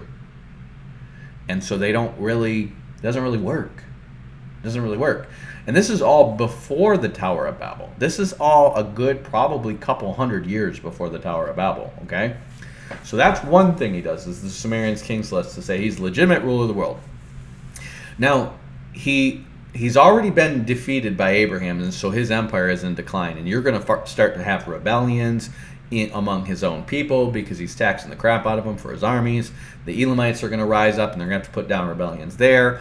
And you're going to have other people, and I forget who these people are, but this is still before the Tower of Babel. His empire is starting to fall apart. And so what he does is say, so that we're not dispersed throughout the nation. Remember, all his people are gone. His people are in India and in Africa, and he's got Egypt between him. He's got Canaanites who do not like him. He's got Shemites all around him, and basically him and his people, his mighty men, and his Cushites who are loyal to him, and his descendants, whoever they are, they're in danger of just becoming enslaved and dispersed and disappearing. Okay, and so he says, so that we don't get dispersed, let's build this tower. Okay, and so it's not, when he says they were all gathered in Shinar, it's like, yes, that's the majority of humanity is there. Okay, that is the biggest hub of, when you look at how many cities you have here, right? They're all over the place. I mean, this is like half to a quarter of them. Okay, there's way more cities than this. This is by far, by leaps and bounds, the most densely populated part of the earth. Okay, and it probably is holding, I would guess, half to upwards of half of the world's population. You have a lot of people who don't have to go far for farm goods. They don't have to do much hunting and gathering, and they can just sit around and make babies. Okay, and so they are the majority of the world's population. And the ruling class of them is Nimrod and his ilk, okay? But they're in danger of being dispersed, okay? So what they say is, let us build a tower so that we make a name for ourselves so we're not dispersed among the nations, okay? Now, it just so happens the word a name is also Shem, okay? There is a possibility, and I'm not standing on this yet because I'd have to do more research, that there's something, and I've tried to like mess around with this with ChatGPT to see if you could translate that way, and so I'm kind of doubtful about this. But that could translate to say, let us build a tower so that we're not dispersed throughout the nations, and let's make Shem our own and make them do it, basically. In other words, let's enslave the Shemites to do it, because that is what they do, okay? I'm not positive of that, but it's just this slight possibility, okay? But what they end up doing is you have the civilized part around here, and they go up into the hill country all around, and they get the Shemites who are basically trying to skedaddle out of this, and they're systematically kidnapping them and taking their stuff and enslaving them and making them build the Tower of Babel, okay? While they're building the Tower of Babel, they're growing a ton of wheat, okay? Remember, this whole area right here is very fertile, it's very irrigated, and it's just farm fields, growing tons of wheat. And they grow so much wheat, the price of wheat gets really low, and other people stop growing wheat because there's just not much you can make in the marketplace with your extras. So why would you grow a lot of wheat? You're going to grow olives, and you're going to grow wine, and you're going to grow, things that are more considered luxury items, but that staple food, which is wheat, they're not growing, okay? And so this is going to grow and grow and grow while they're building the Tower of Babel. Meanwhile, at the Batcave, Job comes around, okay? And Job is going to be in the land of Uz. Now, there's a couple of Uzes. There's a Uz that's the descendant of Abraham's brother. His name is Huz with an H in the front. There's an Uz that's the descendant of the Aram, okay? He's like a grandson of Aram, I think. And then there's a Uz who's like a great-great-grandson of Esau. I don't think it's that Uz. I think he'd be too young to have a land named after him by that time. But Job is basically, Job and Esau are both around the same age. They're within 50 years of each other's age, I would imagine. And Esau is actually, I think, older than Job. A little older than Job. And basically, Job is the descendant of Joktan, but he's the youngest son of Joktan. So just like Nimrod's the youngest son of Cush, Job is the youngest son of Joktan. But Cush is the eldest son of Ham, and Joktan is the youngest son of Heber. So Joktan's name means little one, because when they were the original clan, that you probably had like 50 of them. The baby of all of them was Joktan. And then Job is going to be his 13th son. So he's probably like 200-300 years old by the time he has Job. And so what you have is Job is from an ancestry where he's still going to live to be like 250 years old, but he's not born until after Abraham. He's roughly contemporary with Isaac, I think. So maybe Esau is a bit younger than him. I think Esau is younger than him, but Esau is aging much faster than him. So he's going to look older than him, but he actually is much younger than him. So Esau is probably going to be probably between 50 and 100. Remember, these guys still live to be like 150. By the time Job is going to be around 100. Okay? But Job is aging at half the rate because he's still going to live to be 250 years old. And the story of Job is going to take place here, and Job's friends are going to be Bildad the Shuhite, which is going to be probably a grandson of Shua, who is Abraham's son through Keturah. Okay, this is going to be after Sarah dies. He's going to have the Midianites and the Shuhites and these people, and Bildad the Shuhite is probably a grandson of those. So he's going to be probably a young man who's around the age of, let's say, maybe Esau's sons. Okay, Eliphaz the Temanite is going to be one of his friends, and he's probably going to be like what we consider a middle-aged man, 40s, 50s. And then you're going to have another guy named Bildad the Shuhite, and I forget the third one because I can't trace what tribe he's from. But then you're going to have this other guy who speaks up right before God speaks up, and that is going to be Elihu. And Elihu is the son of Barachel, the son of Buz. Well, Buz has a brother named Uz, and that pins us down to the land of Uz where they're at, because the rest of his friends travel to go see him, while Elihu the Buzite is just standing by. He's just there. Okay? So they're living, so Eliphaz the Buzite, the land of Uz would have been somewhere probably around here. It's probably going to be somewhere between Damascus and maybe northern Jordan, wherever it was. We don't know exactly where it was, but we know these people came from the Arameans, okay? And we know Eliphaz the Temanite and the Shuhite would have come from the south, traveled to go see Job, and this Buzite is just there. So the story of Job is going to take place somewhere around here. And something happens in the story of Job, which is the first appearance of the Lord, an appearance of the Lord since the Garden of Eden. Okay? Noah hears from the Lord through the Holy Spirit. Cain hears from the Lord through the Holy Spirit. Okay? Enoch obviously walks with the Lord and is taken up with him. But visibly seeing the Lord has not happened since the Garden of Eden. Okay? And the Lord is basically going to allow Satan to tear up Job. Then he's going to restore Job. And Job is going to grow up to be a king among the Horites of Seir. So he's going to live down here, okay? And then he's going to pass that kingship down to a descendant of Eliphaz the Temanite, okay? And so you have a king of Seir, two kings of Seir, which are going to be, obviously well known. But Job is going to be famous because he lives to be 250 years old. He's apparently got 3 daughters who are the hottest ever, and everybody wants to marry them. And he probably marries them to descendants of his 3 sons. And then you're going to have Elihu, the Buzite, up here. And then you're basically going to have all these people witness the Lord in a tornado. Okay? And so God starts the Lord. This is not considered, you have God, the Lord, and the Spirit of God. Okay?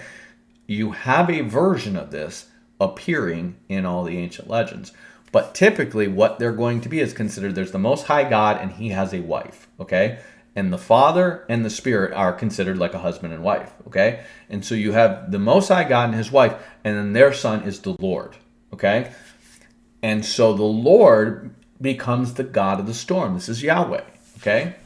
So the Lord, this is understanding the person who physically made humanity out of the earth, becomes, before his name is known as Yahweh. Because apparently Noah knows his name as Yahweh. Because he says, blessed be Yahweh, the God of Shem. Okay? But when you get to Moses, Abraham and these guys, they don't know his name as Yahweh.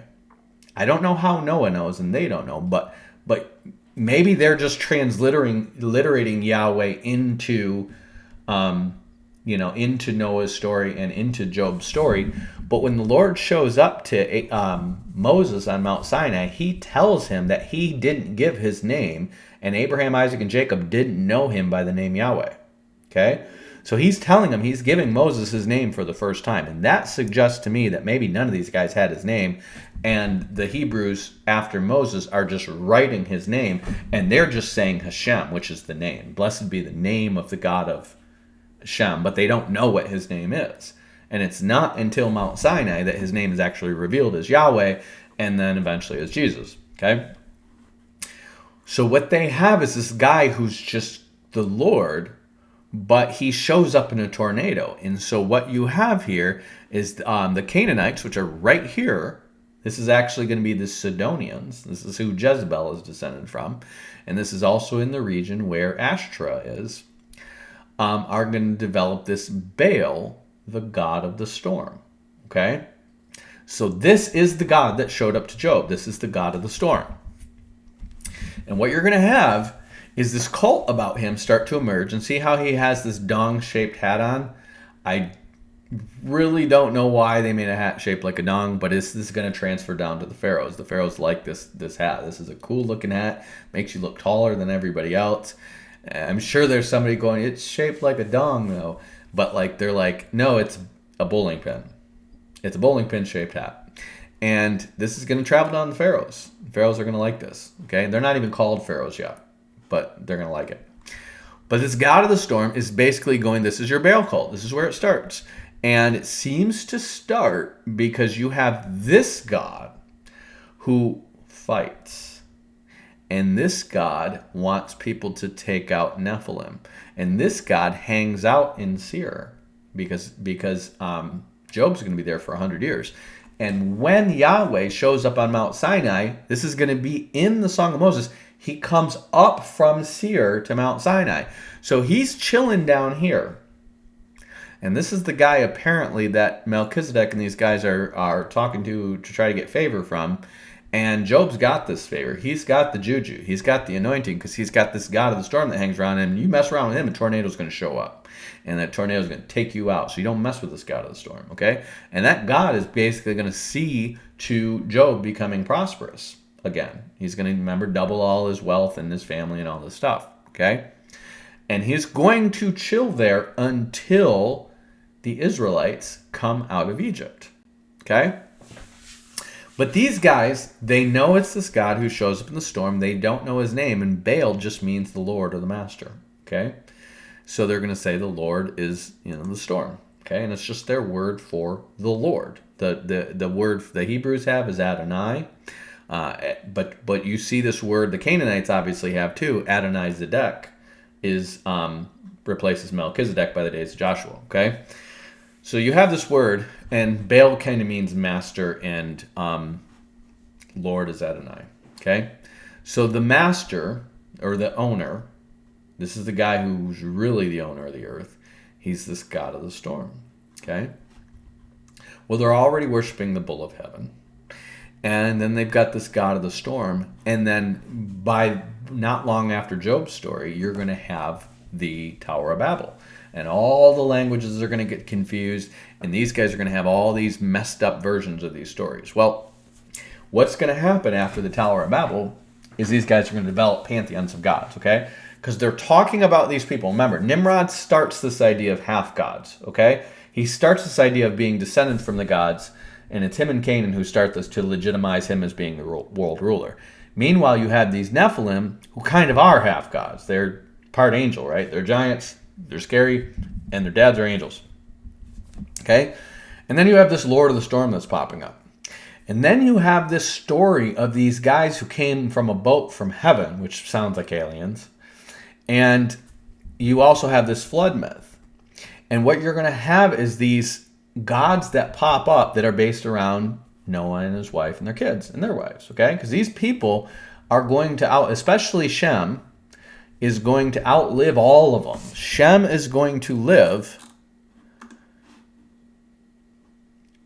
Heber is going to be the second oldest, but Shem is going to outlive everybody but Heber by 130 years. So I want you to imagine this. Abraham Lincoln's time. This guy's been around since Abraham Lincoln's time, okay? Everybody else has been long dead, but this guy's been around since Abraham Lincoln's time. Why? Because he's a vampire. That's why. He lives forever. This is how these myths start, right?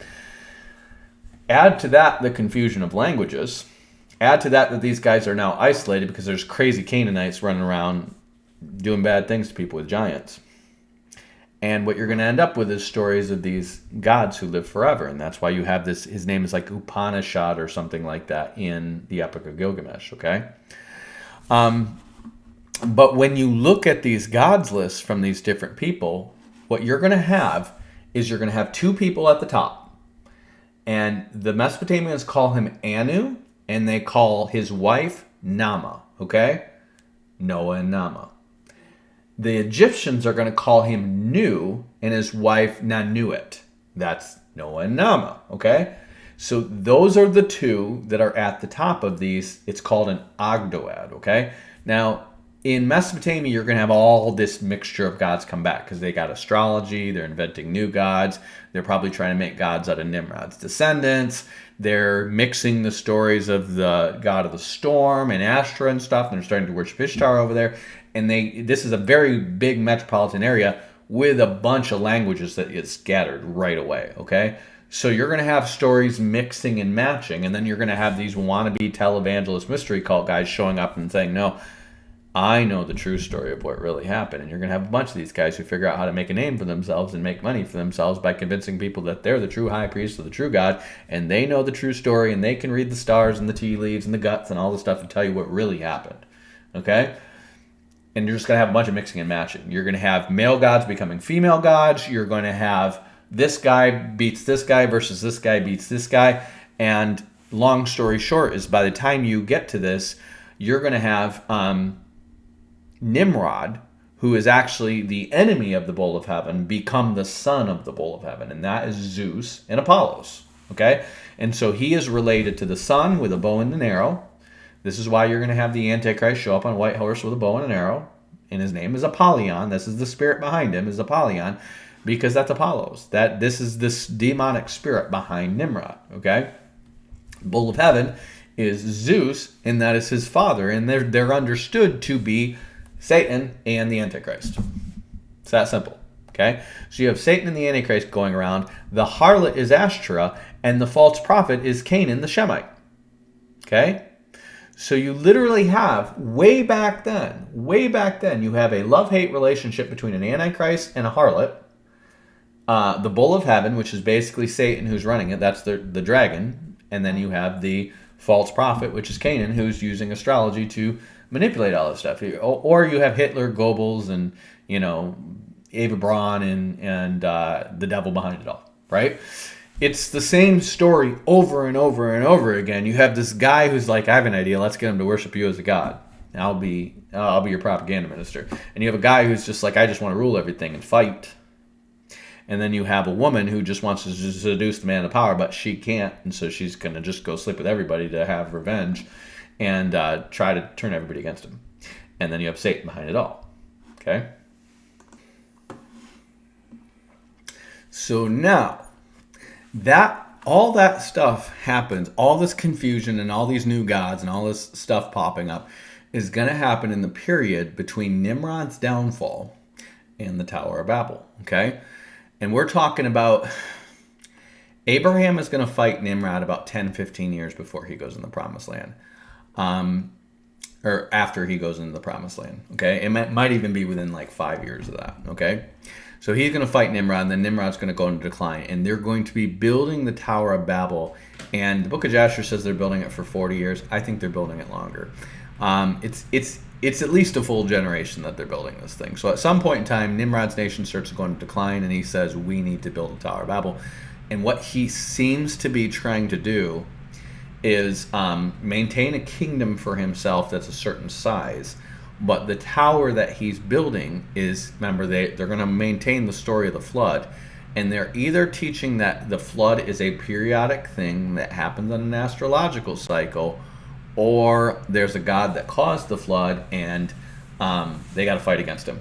Okay? And so this tower he's building is definitely waterproof.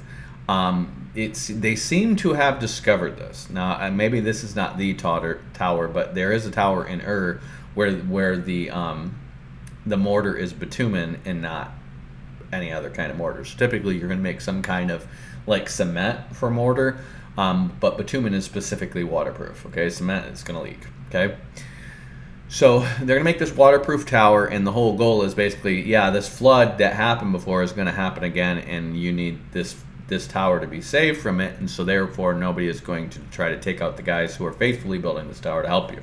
Okay. And maybe Nimrod's descendants have, a hope of basically becoming a cult instead of a king because they're losing their political power. But they still have quite a bit of it. I mean, they still have this whole region here. And what they seem to want to do is basically make this tower as like this religious monument slash potential next Noah's Ark, if you will.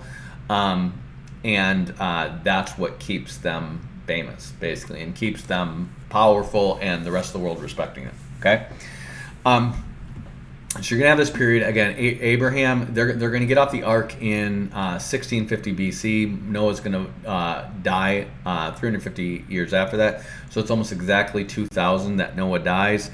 Abraham's gonna been run around for a bit since then. Abraham's going to do his thing. He's going to live for 100 years after that. So you're going to be down to 1900 BC, and that is where Nimrod is starting all his cult of personality and the king's list and all this stuff is between 2100 and 1900. So Nimrod's expansion is roughly correspond and decline is roughly corresponding with Abraham's life. Okay. But he's got descendants. He's got people after him. So they're going to keep on going here for a little bit, and they're going to keep on building this tower after he dies for somewhere probably between 50 to 100 years. Okay? So it's somewhere around 1650 to 1700 BC. So you're going to say 200 years after Abraham that they go into Egypt. Okay? And in that time, the story of the storm god has been growing. So the main gods you have floating around is the bull of heaven, the sun god with a bow, and the god of the storm. Those are your main three gods: a bull, a sun god with a bow, and the god of the storm. Okay, three gods. Okay, and then you're going to have, after the Tower of Babel happens, that's when they develop the Agduad and the first pantheons and stuff like that. Okay, and eventually these pantheons are just going to keep being replaced with whoever the kings or the patriarchs are of these various families throughout the earth. They're going to replace the pantheons of gods that started out with Noah and those guys with their descendants who they want to make famous, or their, whoever's making themselves the king of the roost or whatever. And that's how you're going to have all these millions of god systems. It's a combination of that and just the dispersion of languages. Okay, it's that simple. Okay, but in Egypt, because this is one of the oldest civilizations, you're going to have Mizraim. Mizraim is the second-born son of Ham. Remember, Cush is all over the place. His descendants are all over the place. But the Mizraimites are all pretty much here up in Egypt, okay? They're pretty organized. They're pretty stable. And they're going to have a city called Memphis, which I believe is named after Mizraim, okay? Now, Memphis is going to have, I don't know if it's statues to them, but it's going to have some kind of record of the original 8 who got off the flood, and they're going to be named Nu and Nanunet. Okay, so that's Noah and Nama to them. And then they're going to have three names like Shem, Ham, and Japheth, but they're different. They're very Egyptian sounding. And then there's going to be a feminine version of their name because we don't know Shem, Ham, and Japheth's wife's name, so they're just going to call him like the Shulamite, like Shemeth, right? Or Japhetheth Ula or whatever. Like, it's the feminine version of their name, and it's like saying Mrs. Shem. Okay, it's Shem and Mrs. Shem. Okay. And that's why Nama might mean like Mrs. Noah, or that might have been her legit name, and people just followed the pattern to create Shem, Ham, and Japheth's wife. Okay, so this is all going to be in Memphis, and Memphis seems to be the legitimate place where Mizraim was, and where his eldest son would be. Okay, but that's his eldest son. His youngest son, they're going to be from upriver to downriver. Mizraim is going to be right at the, I don't know if it's right at the junction. I think it is. I think it's kind of at the junction of the Blue River, and it's just south of that, where Cush is going to be just north of that. It's going to be very much like Cush is right here with our Faxad, but it's in reverse, okay? Because Cush understands that upriver is kind of better. And Mizraim is going to be right here, and then his youngest, because they're all being pushed downriver, he's going to be at the bottom here in the Nile River Delta, okay? Well, it's this pharaoh, or it's this guy who's in the south, who becomes the first pharaoh. Now, the Jews have the story in the book of Jasher about a guy who came from Mesopotamia named like Rikayon, who started forcing people to pay him money to bury their dead, because they all believe in the resurrection of the dead. And that guy basically, Osiris names Pharaoh, and somehow that becomes the first Pharaoh. Okay? Now, they're calling the kings of Egypt pharaohs in the time of Abraham, in the book of Moses. But in terms of archaeological records, we don't seem to have anybody named Pharaoh until around the time the Jews go into captivity. We don't seem to have, like, we have later records of people calling those guys pharaohs, but we don't have any statues or any, monuments or anything that have Pharaoh written on them from the time before the Jews went into captivity, okay? And so I don't think the Pharaoh legend from the book of Jasher is true. I think where Pharaoh comes from, because Pharaoh, I think, just means great house, okay? Pharaoh comes from the Copts, the youngest of the Mizraimites, basically taking over all of Egypt. And this is how it happens, okay? So Egypt is not a united kingdom. Remember, Mizraim is going to have a bunch of sons, and all these sons are going to be divided into different languages, okay? Just like all the rest of the tribes. All the sons, I think he has, I want to say he has 4 or 5 sons. So you're going to have like 4 or 5 language groups here after the Tower of Babel, okay? But the Tower of Babel doesn't happen until Joseph is in Egypt, okay? Now, the word Egypt, I used to think it was a translation of Jacobite, because I found a website that made that case and it sounded pretty compelling. I now don't believe that anymore. I believe Egypt is a transliteration of Copt. So you have GPT, and what you have when you're transliterating languages, you have languages like S's can become SH's to people. C's can become CH's to people.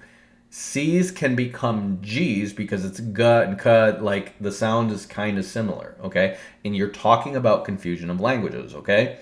So you can have Gus, Cuz, Chuz, Shuz, and just, it's like it's just a dispersion of the language. It's like everybody hears different. It's kind of like how when you talk to somebody from Far East Asia and they confuse R's and L's, and we're just like, an R and an L are totally opposite ends of the alphabet and they don't sound nothing alike, right? But to them, they do. Okay, well, that's part of the confusion of languages. They hear differently and they pronounce differently, okay? That's part of it. The other part is where you're going to put the grammatical syntax of the words, and then the third part of it is just going to be you're going to have consonants reverse. So, for instance, I'm trying to think of an example of them. You could have someone's like an RG, and these people are going to hear GR. So an example of that would be how African American people say axe instead of ask. They confuse the K and the S, axe. This is not just an ignorant thing. This is not just being ghetto. This is actual, like, because their language families that they came from have that tendency, just like the Japanese or the Vietnamese confuse R's and L's. It's literally the confusion of languages. And so there's a ancestral, you can call it genetic or whatever, something God did that makes people hear in reverse. And they literally hear and say axe instead of ask. So they take the K and the S and they reverse them, okay? You're going to have examples of this in language trees all over the world. And that's how the basic mix-up is. And that's why you're going to have Nua and Anu. Wait a minute. They're both versions of saying Noah, but this one has the A and the N in reverse. Noah, Nuwa. You see, you're going to have the vowel slightly changed and the Nuwa to Anu. It's like they're literally like it's switched in their head, and God just gave them dyslexia for a different language. Okay, it's a spiritual condition because it was done by God, and that's just what happened. And we see it today. We see it in modern language differences today, and sometimes we'll look at those people and be like, they don't know how to pronounce stuff like this. Well, you had people living in between Ephraim, which are going to be Judahites, or you're going to have Hebrews who are in Egypt the whole time, and then these Manassites who are living among the Aramaeans the whole time, and one can't say Shibboleth. He says Sibboleth. They literally can't say Shibboleth, and they're related to each other. But these ones are half Aramaean, and these ones have been in Egypt, and they just can't say Shibboleth. And so they use it as a test to see if you're one of us or one of them. Okay? This is like something you hear in like theology, you hear it in computer codes. Like there's literally like computer passwords that they call it a Shibboleth, because it's like, see if you can say it right. Okay? This is just the ways that languages were confused at the Tower of Babel. So anyways, the GPT from Egypt is for the Coptics or the Caphtorim, okay? The Caphtorim are the Coptics, are the Egyptians, and then what it is you're gonna have other language groups who are gonna add a vowel at the beginning of the word to make it flow better, and that's how they speak. The French are an example of that, okay? So like I come from a tribe that the English called the Chippewa, and the French called the Ojibwa. They both heard the same thing, but the English transliterated that to Chippewa, and the French translated that to Ojibwa. They add the vowel at the beginning because the French just do that with everything. Well, the Greeks did similar thing, okay? And they would add this word letter that you see as like an A and an E blended together to Egypt or Ethiopians, okay?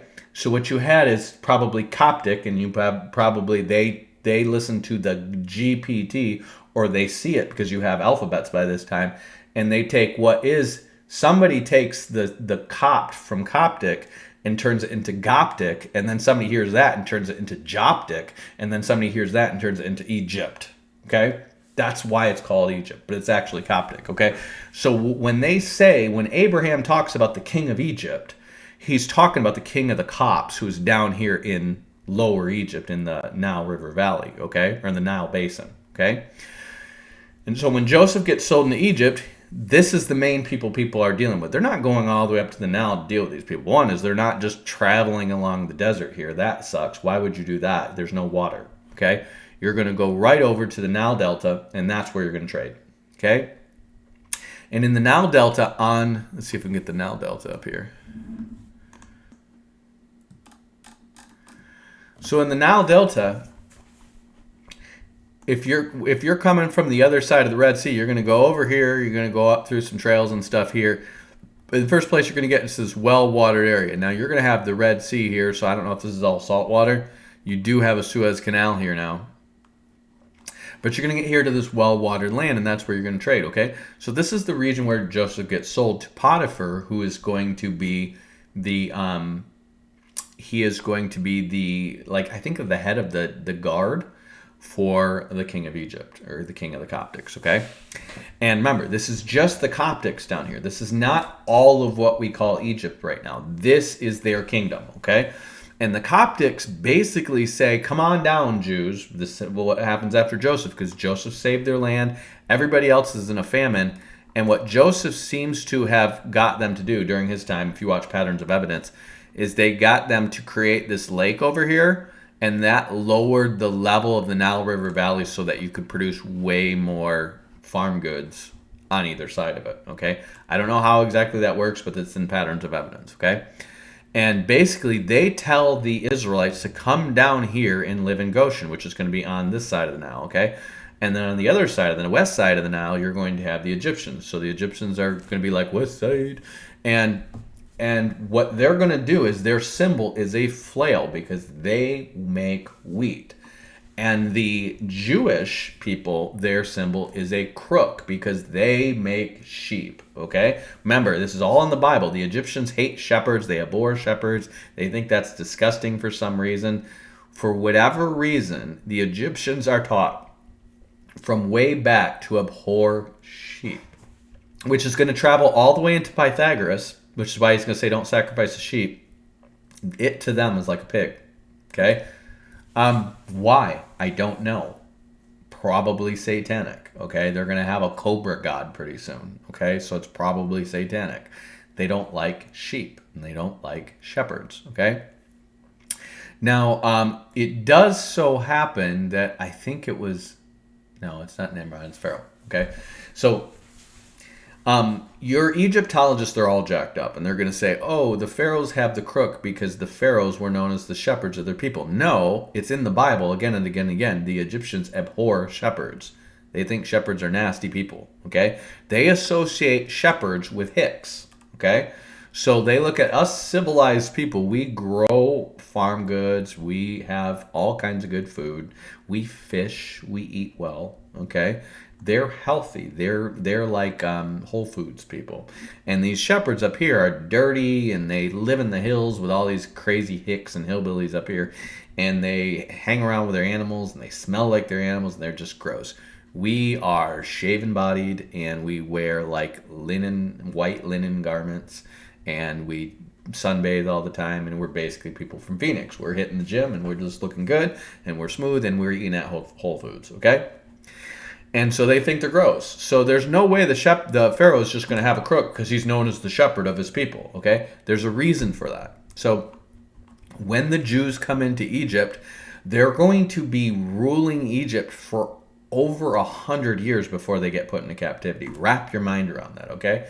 The time they spend in captivity is probably less than 100 years, okay? Because not long after that, they're going to put them into captivity because they're looking at them as being too strong. And then they still are going to keep multiplying and having more kids than the Egyptians because the Egyptians are practicing birth control, okay? And the Hebrews are not. And they all have got plenty to eat. And they're making babies, and the Egyptians are taking care of their bodies and practicing birth control, and the Jews are not. They're multiplying like rabbits, okay? And so they see that, and of course it doesn't take that long. It takes about a half a generation to realize these people are having way more kids than us. And then they go, okay, well, we need to kill a bunch of babies, and they kill a bunch of babies, and it's in that generation that Noah is born, okay?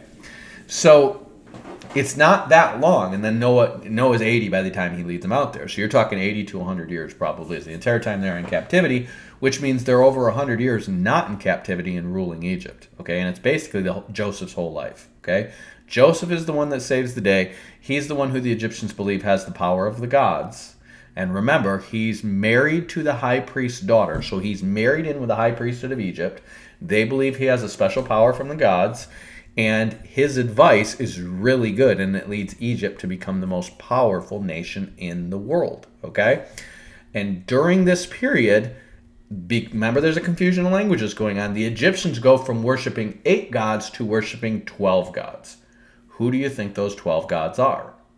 Jacob and his brothers, right? These guys live to be like 140 years old, and everything they do turns to gold. And whoever is their top guy hears from the gods, and they have a pyramid. Like, go watch Patterns of Evidence. You need to watch that movie and understand that it's true. The Hyksos are the Egyptians. Hyksos just means foreign hill people, okay? That's it. They're foreign hill people or foreign shepherd people. That's who the Hyksos are. They're Hicks. They're just Hicks. They're from the sticks, okay? And so the Egyptians are over here on this side now, and their main thing is wheat. And these guys are over here, and their main thing is shepherding, okay? So it's not until after. So this is what's going to happen when the Jews take over. In this century that they take over, they're still going to be getting their wives from Haran, okay? And so they're going to be going back and forth between the Arameans. Joseph's son Manasseh is going to marry, he's going to take an Aramean concubine. This is going to be Machir, the son of Manasseh, and he's going to have a son named Gilead. And the region of Gilead is the region where Shem and Heber are buried. Okay, this is important. Remember, Hebron is named after Heber, and Shem is Melchizedek, and he's in Jerusalem. Okay, but they get pushed out because of all these Amorites, because they're crazy, and the Jebusites and the Canaanites, and they get pushed out, and they're buried up near just underneath the Golan Heights. Okay. Which is where Gilead is.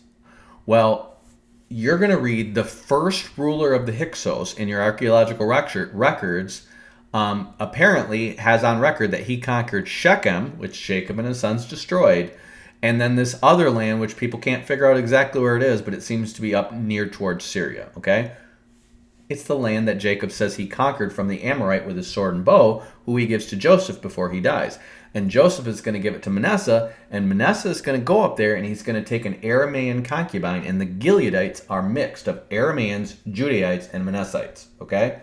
That's who they are, because Machir, his dad, is going to have a Judahite wife, and I think after, like, that wife dies, he takes an Aramean concubine and then has Gilead, and that's where the Gileadites come from. And then the land up there, because, again, it's always like the third generation before you get the tribal name, because now you have a big enough clan to call it a tribe, and that tribe is called the Gileadites. And the Gileadites are basically going to be living there the whole time they're in Egypt, and they become known as the half-tribe of Manasseh after they come out of Egypt, okay? And so what happens is when Gad and Reuben ask Moses to stay on this side of the Jordan River, he's like, yes, okay, but he's also going to give the land above that, which he conquered from Og, king of Bashan, to the Gileadites, or to the half-tribe of Manasseh. Okay, there are two ways of saying the same thing. They're not just called the half-tribe of Manasseh because the other half of them are on the other side of the land. The other half of the Manassites are the Manassites who stayed in Egypt. And this one, they're half Aramaean, so they're called the half-tribe of Manasseh. In other words, they're half Manassite, half Aramaean. Okay? And one of the kings that lives among them is the king of Geshur. And David is going to go chill among them when he's on the run from Saul. And he is going to marry the daughter of the king of Geshur, and that's who he has Absalom with. Okay?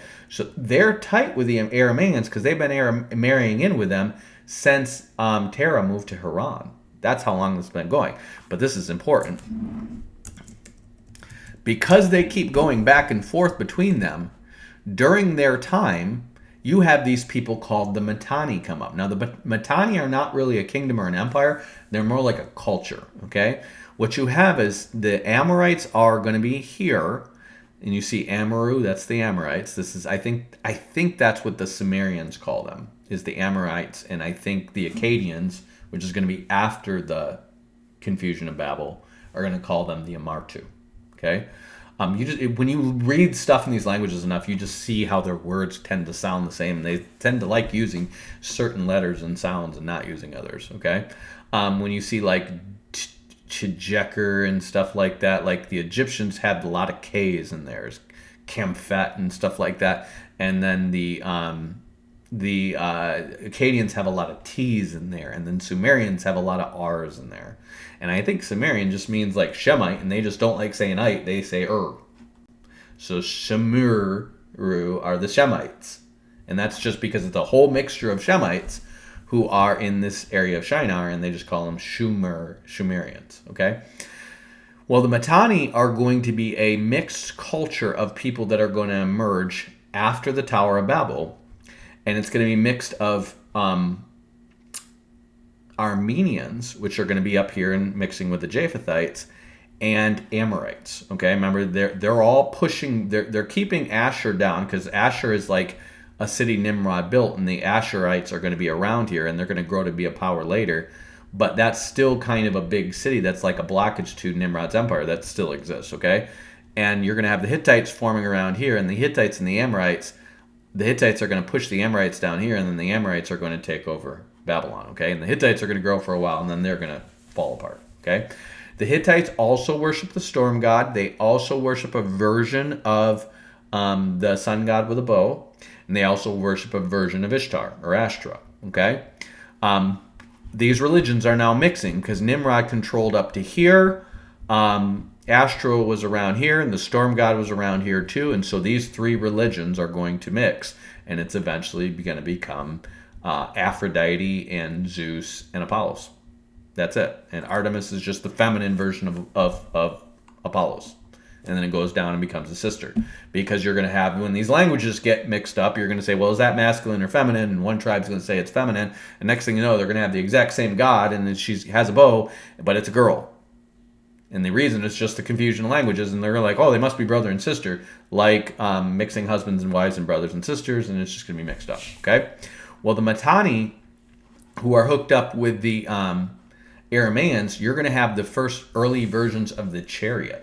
You're going to have carts for a while, but the war chariot is going to start to develop among the pre-Russian people, because all the horse breeding takes place with the Armenians, and then north of them among the Turks and the Proto-Russians and the Proto-Turks, okay? And so these guys, because they have to follow all these mountain passes to get anywhere, because they're not just upriver, they develop horseback riding and carts and stuff like that. And they're going to eventually bring the chariot down here. And the Mitanni are going to get the chariot. And look at this region where Mitanni is. It's almost exactly where Gobekli Tepe and Haran are. They're right around this area, okay? So you see Haran right next to the Mitanni. And the Jews are going up there to get their wives still, because they're still related to people up here, okay? They don't want to marry, not all of them marrying with the Egyptians. I have a feeling a lot of Danites do, because this is so there's three things the Jews are going to do to make the Egyptians really powerful. One is going to be to get the chariot from right here, and they're going to bring that technology down. Number two is when the Hittites take over this area over here in Turkey, they're going to have a corner on bronze, because it's one of the only places where you can mine both tin and copper. Okay, and so the Hittites are going to become strong because they're going to have more bronze than everybody, and they can make more weapons than other people. You're also going to use bronze and iron and stuff like that in the making of the chariots, and metal is going to be necessary. And so they're going to utilize the chariots, and they're going to be strong here. Well, the Egyptians are going to get the chariots, but they need more bronze. And so what they're going to do is they're then going to take Cyprus, which Cyprus is a name that has to do with Coptic too. The CP is for the Coptics. It used to be called Elisha because Elisha was the descendant of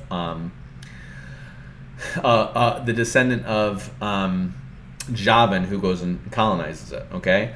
And eventually, after the Egyptians get kicked out, it's going to be colonized by the Kittim, which is going to be another Javanite tribe or another Greek tribe. And then it's going to be called Kittim from then on out. Okay? And then the next big island over is going to be Crete. And that's where the Coptics are going to take over and leave the Philistines there to garrison that. And then the other Tarshish is going to be over in Britain, and they're going to be up in Cornwall mining tin and bringing that down. And then Cyprus is going to be bronze, and then Crete is going to mix the bronze and the tin, and they're going to make bronze and distribute it among the Greeks. But the Egyptians are going to take over that trade, and they're going to make sure that they get tons of bronze. So they've got chariots now, and then they've got bronze, because remember, they've got Munties. And the navy that they send out to do this comes from Amaris, which is the capital of Goshen. Okay? It's the Jews that do it. So when you realize that the Danites and the Asherites become part of the sea peoples, and they're sailing and they're taking over Crete, because they got that in the first place for the Egyptians just about 100, maybe 150 years earlier. Okay, they know this is the capital of the iron or the bronze trade, and they need that, and so they're going to get it. And it's the Danites that are going to lead that. Okay.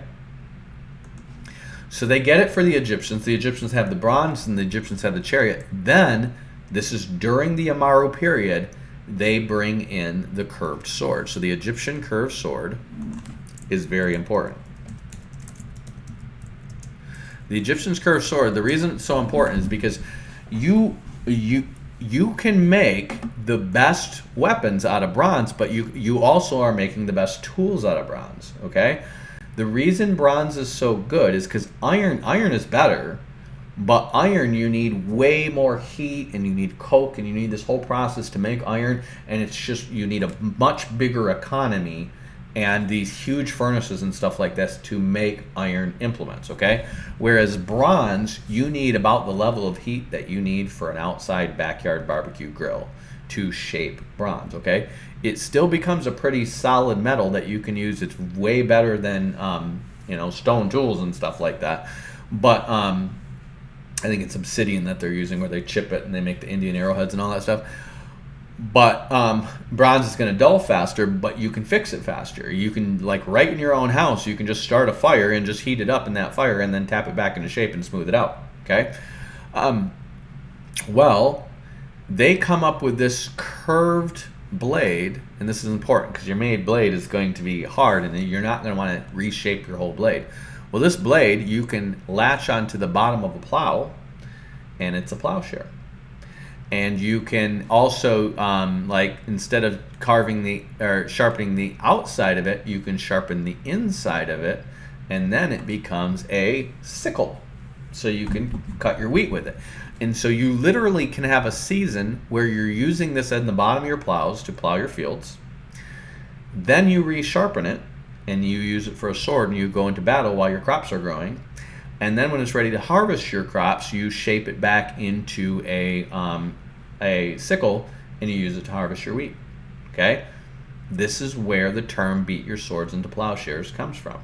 It's a sword, but then you sharpen the inside of it, and it's a sickle, and then you leave it dull and just use it to plow the fields before you sharpen it again for a sword.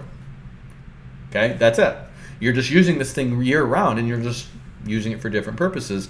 But the point is you're tripling the output of your copper. So the Egyptians, even though the Hittites have access to probably more copper and been mining a long time, the Egyptians are able to triple the output use of their copper, and basically everyone's armed. everybody who grows food is also armed. Okay? So it's like having everybody in your country with a gun. And so the Egyptians become pretty impossible to invade. And they start pushing out and they start growing and expanding. So if you look at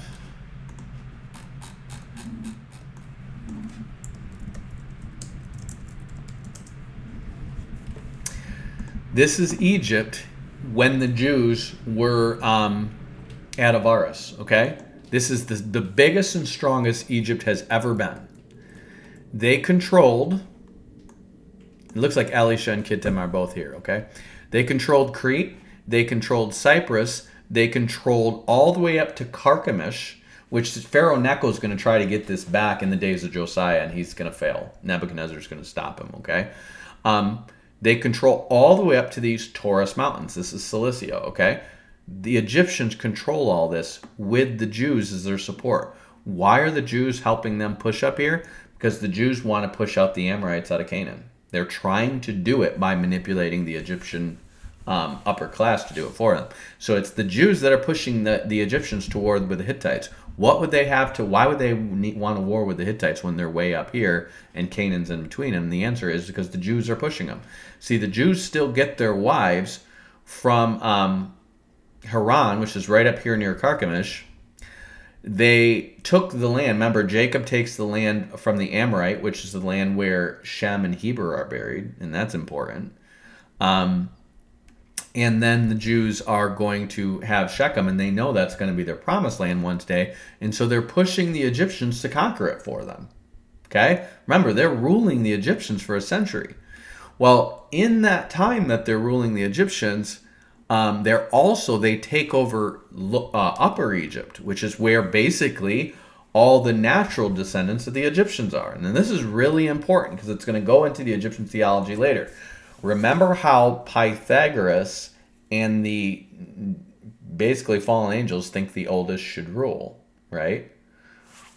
How is that associated with the Egyptian mysteries? Because the Coptics, who are being helped by the Jews, are the youngest Egyptians, and they end up taking over all of Egypt from the elders. And the elders are going to be up here. So Napata, I think, is more in Ethiopian territory. But they're going to take over Memphis. Oh, Memphis is down here. I'm sorry, it's just north of just south of the Delta. And they're going to take over all of Lower Egypt, and they're going to build Thebes as their capital. Okay, this capital of Thebes is going to stay their new capital until you get to Assyria, and Memphis is where they have the Ogdoad. That's where they still have the record of Noah and the 8 who were on the ark, okay? That's the Ogdoad, okay? And they're going to end up taking all the way over into Cush. They're going to largely influence Punt, which basically is going to control their trade. They're going to subdue the Cushites. The Cushites are eventually going to come back and take some of these fortified cities that they set up for themselves, and that's how the Cushite Empire starts to get strong here. That's the Nubians, but essentially they're going to become the most powerful they've ever been. They're going to set up Thebes as their capital. They're going to rule over the Cushites. They're going to rule over the rest of the Egyptians, and it's the younger doing it. And this is important. Why? Because you have an Egyptian civilization who's like the elder should be ruling, not the younger. And that's why in their mysteries, in their religion, it's crucial that the elder rules over the younger. Okay?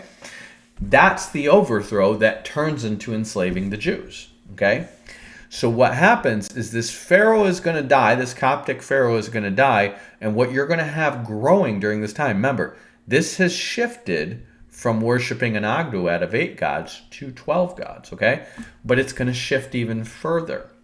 They're going to take over this land right here. And remember, this is where I said where the bull god and then the sun god and Ashtra are all going to mix. And those 3 gods are going to come in, and they're going to become... I think it's Osiris, Isis, and Horus at first.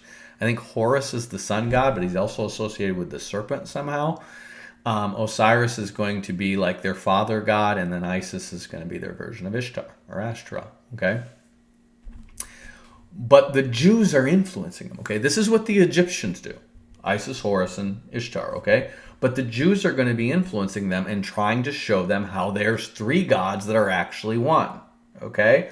And what the Jews are going to do, this is why the Jews are creating the golden calf later on, and the golden calves in northern Israel, okay? The Jews are going to take the bull of heaven, the sun god, which is actually Nimrod. Remember, this is all after the confusion of languages, so they're part stupid too, okay? Everybody gets stupid after this because they can't read the old stuff, and they're just mixing up their stories, and they're transliterating, and they're using symbols and stuff like that. And so what the Jews are going to do is going to take the bull of heaven, the sun god, and then the serpent, which the Egyptians equate with wisdom. Okay, this is important. They equate the serpent with wisdom. Okay, now obviously the serpent's bad in the Garden of Eden, but because the Egyptians equate with wisdom and the Jews are influencing them, they're going to create a trinity of a bull with a sun disk in its horns and a serpent coming out of its head representing wisdom. Well, why?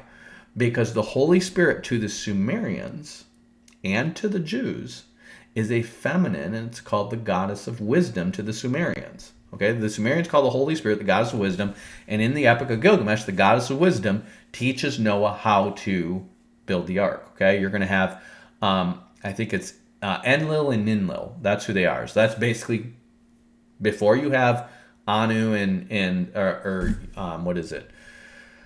Anu and Nama, or no, I think it's Anu and Nama are going to be their two gods.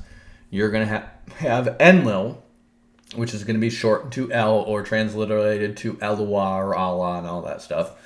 And then you're going to have Ninlil, which is the feminine version of that. Okay, and that's who they consider the mother god or goddess, or the goddess of wisdom, which is really the Holy Spirit. Okay, it's literally the God and the Holy Spirit. Okay, that's just how they corrupt it in there after the Tower of Babel. Okay, the Egyptians you're going to have the real Godhead of Father, Spirit, and Son corrupted into a god, goddess, and basically an antichrist based around their respective kings, and it all starts with Nimrod. Okay. And so the Egyptians are going to start to call the Pharaoh, which means the big house, because he controls all of Egypt now. And then they're going to associate him with Horus. And because Horus he actually has like a falcon head. And then I think he's associated with a serpent as well. I don't know how exactly that works out. I think the Danites might be involved with this. Because the Danites are going to live with the Cushites, and they're going to be sailing in here. I think they're very much mixed in with the Egyptians. Okay, basically you're going to have Horus have like this serpent anointing. So eventually the pharaohs are going to start wearing the serpent hat. But what they start doing in the beginning, before this is going to be Tutankhamun. This is going to be after the Egyptians rule. You see how you have the bird head? It looks like a turkey, but you have a bird head and serpent head. That is somehow representing Horus. Okay, Horus has a bird head, and then he's associated with a serpent. And what it really is the Antichrist, and the serpent is ruling him. But in their world, it's God. Okay. Now you see that is like this is King Tut. This is King Tutankhamen's tomb. You see that's all gold, bling bling bling, right? And then you see him wearing the crook in this. Okay, before they get the serpent hat, which is basically them being the new Horus. Remember, that is going to be a revival of something that's going to happen after King Akhenaten tries to make them monotheists. Okay, before they start having the serpent hat, they have the tall crown, short crown, and I'm looking for it here. Right here. This is the Egyptian crown that they would wear.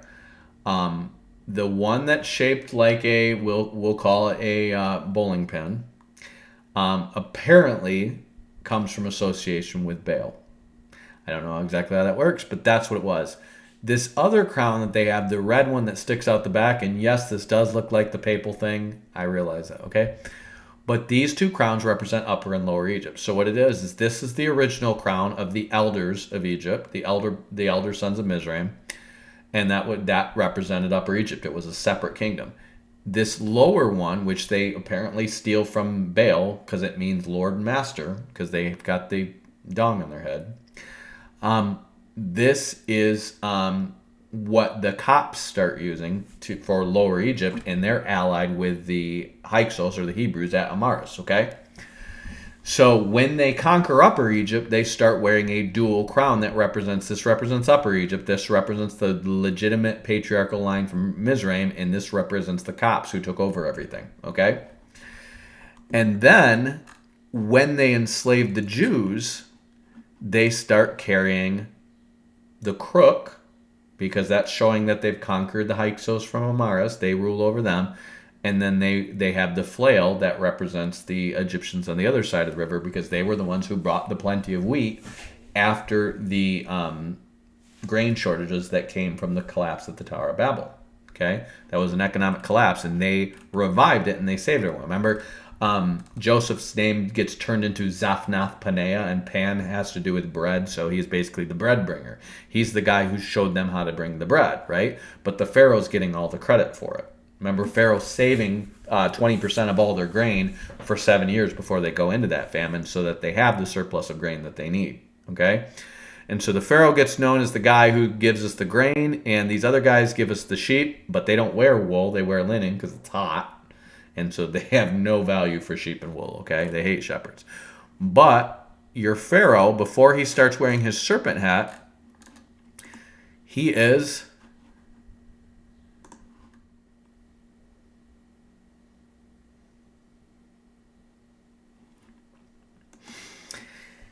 going to be wearing this double crown. You see the serpent on it, and I don't know what this thing has to do. I think it has to do with like an anointing from the gods or something like that. And then he's going to wear this. This is his regalia. This represents his control over the Egyptians and the Hyksos. And this represents his control over upper and lower Egypt. Okay? So he's going to be wearing all that. And then Akhenaten is going to try to create, basically under Aten, which is their version of the sun god, he's going to try to create a monotheistic cult. And his son is going to kick that out. And he's going to revive the cult of Horus, which is apparently... the cult that the old school Egyptians, the non-Hebrew affiliated Egyptians, were doing, and it comes back to hardcore serpent regalia. Okay, and the serpent is Satan, but it's also associated with Horus because Satan gives Horus his anointing, because Horus is basically their version of the Antichrist or Nimrod. Okay, so it's in that time that this revival is going to start. Basically. I think it's in Memphis. Okay?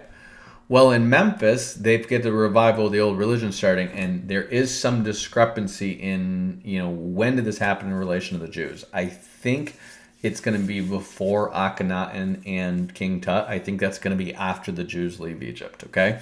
But in the meantime, you have these guys here who are like, we need to get back to our old gods. We have a Nagdoad. We have 8 gods, and then we have this Isis Horus, blah, blah, blah. And these Jews in Avaris, we don't like this one God stuff. We don't like the fact that the younger is controlling all of Egypt. The youngest son of Mizraim is controlling all of Mizraim, okay? We don't like this. Who is this Joseph? I've never heard of this guy, Joseph, because he's the power behind the throne. They don't realize, to all the other Egyptians, remember, they speak a different language, okay? They're having some mixture and influence of their languages, but they largely speak a different language. They basically have their own mini country over here. And the Egyptians over here on this side of the river, who rule all the way up to Thebes, the pharaohs are getting the credit for all the smart stuff the Jews are doing for them, okay? And he's not giving all the credit to Joseph for what he's doing. He is getting worshipped as the God who saved Egypt while the rest of the world was in famine. Remember, under his rule, all of Egypt comes under his servitude, okay? So whatever happens, a new pharaoh arises, and maybe it's not a descendant of his, maybe it's the next dynasty or whatever. I'm not boned up on Egyptology enough to know all the details yet. I'm going to be studying this stuff, okay? What you're going to have is the next dynasty or whatever is just going to be like, we need to get back to the old ways. We should not have the younger ruling. The older is better. And that's why Pythagoras is going to pick that up for the Egyptian mysteries. The older is better. These guys are like, we need to subdue these people, and that's when they enslave the Israelites, okay? Somewhere in the midst of that, they adopt the Apis bull, which is basically the Jewish Trinity mixed with all the false gods that were up in basically the region of Canaan and the Golan and all that, okay? So it's Nimrod and the bull of heaven, okay? And that syncretized Trinity is what the Jews are going to take with them out of Egypt as their belief of this is the Lord. Now remember, they've seen Yahweh. They've seen him on the mountain, right? And they know that that's the God of the storm that was known to have been hanging around Edom, around Job, okay? They know it because it says he comes up from Edom. They know he's coming up from Seir and Basra, and that's where he's going to go defend the Jews in the last days, okay? But they understand there's three persons in this Godhead. There's three persons. There's Father, Spirit, and Son, but they know him as God, Elohim, that's the head, and the Spirit of Elohim, that's the second, and then the Lord Elohim, that's the third, and that third person is the one who actually interacts with people down in this earth that you see, because that's the one who physically made them out of the dirt, and that's the one who walked with Adam and Eve in the garden, okay? So they look at all this, and then they go, well, somehow they adopt the bull of heaven as the Father, and then the Son as the Son, and then the bull is the Spirit, because they're going to rebel against Moses and try to go back to Egypt. And when they rebel against Moses, or try to rebel against Moses and go back to Egypt, saying, we went out and worshiped our God, and now we're back, right? Remember, they're out in a desert. They used to live in this whole land of Amaris, and there are still Jews there who didn't come out of Egypt, okay? The Egyptians are going to end up defeating them and conquering them in like the century after the Jews leave, okay? So there's still Jews there. They want to go back to Egypt, not to be slaves to Pharaoh, but to go back to Avaris. They had a nice city here. They had this whole region and water Nile Delta there, and so they want to go back there with their Apis bull cult and say, yeah, this Apis bull was the god that kicked all you guys' butts and told us to come worship in the desert, and we did. Now we're back, and we want to be back to ruling Egypt again. That's what they're trying to do, okay? It's crazy, but that's what they're trying to do, even though they know that Yahweh's there. They're just going to try to incorporate in, because remember, Yahweh is becoming associated with the bull of heaven by this time. So they're saying, when Yahweh says, I, Lord your God, the Lord is one, this is in Deuteronomy, he doesn't say that till long after Mount Sinai. It's after that Moses says, that the Lord says, I, the Lord your God, am one Lord, okay? The Jews make the three-part Apis bull, and they say, these are your gods when they make it, okay? They're polytheists, okay? They're kind of Trinitarian, kind of polytheists, okay? And what Yahweh is saying, no, I, the Lord, is the only person you deal with, okay? You're not to try to come up with this tritheist, whatever this thing is, okay? You just deal with Yahweh, and he's going to reveal the dynamic between the Father, Spirit, and Son over time to them through the person of Christ and his apostles, but he's like, that's not for you to mystery cult figure out for yourself, okay? I, the Lord your God, am one Lord. I'm your only Lord. There's no other gods. This bull god is not me. This sun god is not me. This serpent god is certainly not me. It's just me. And you make me in no image, okay? They were making him in images, and they adopted the images that other people used, which went back before the Tower of Babel to represent Nimrod and the one who's making Nephilim. And it's the serpent who has now replaced the Holy Spirit as wisdom, who's apparently teaching the Egyptians to do this, and the Jews are just collaborating with them. So that's all your cults from that era, okay? That's all your mystery religions, all your cults from that era. The rest of them are just mixtures and transliterations of all those things, okay? Zoroaster is going to pop up around maybe 50 years before the Jews leave Egypt. And this is the starseed. This is, I don't know, we don't know, I got to do more research on it. It could be a guy or it could be a legend. But it's basically a legend of a Messiah figure who is like a star seed. Okay? And this star seed is basically like a son of the gods or a son of God who is going to show them the way. It's just a false Messiah that emerges among probably the Elamites. I'm gonna do research on that. Okay? And then you're gonna have that go east, and then a lot of the stuff that the Indians get is gonna come from the Egyptians because they're trading with them the whole time. And then China's going to do their own thing. China's going to have a bunch of religions, but the I Ching seems to have been around from around the time of the Temple of Solomon. And it seems to start with casting lots and builds a system from there. So that's as far as I've gotten. Obviously, I've got a lot more to research and write in this, but I kind of want to get you guys familiarized with my next project because I want to keep going. And if you guys are reading, like, I can't wait for you guys to get your reviews up there, but I want to hear your comments, want to hear your thoughts on rightly dividing, because I put a lot into that. I'm sure I could have done better, but I hope you guys are enjoying that. I hope you guys who are reading it are like getting edified by it and getting that big picture of how religion gets corrupted over time and bad ideas come in and then they take over the true ideas, and then they don't know how to just weed this stuff out and get rid of this stuff and be like, hey, the Bible never said there's an eternity past, and the Bible never said God's impassible. The Bible never said everything is predetermined. Like,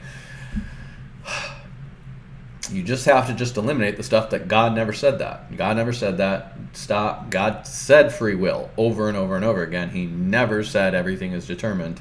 He said he declares the end from the beginning and he'll do all his pleasure. But that's different. That's talking about big picture historical material outcomes that God is sovereign over versus saying he's sovereign over every will of every creature he's made because he's made him in his image and he's free. Okay? So that's what I'm trying to do, is I'm going to try to trace that down to its roots to show there was always this Antichrist religion, and that is going to go from that. It's going to go to the Danites and them spreading their stuff around. It's going to go into the I call it basically the religious explosion after the temple's destroyed, which is where you're going to get Pythagoreanism and Zoroastrianism starts to flourish, and Brahmanism starts to flourish, and Taoism and Confucianism and Buddhism and all these things pop up. All these things pop up in the century after the temple's destroyed.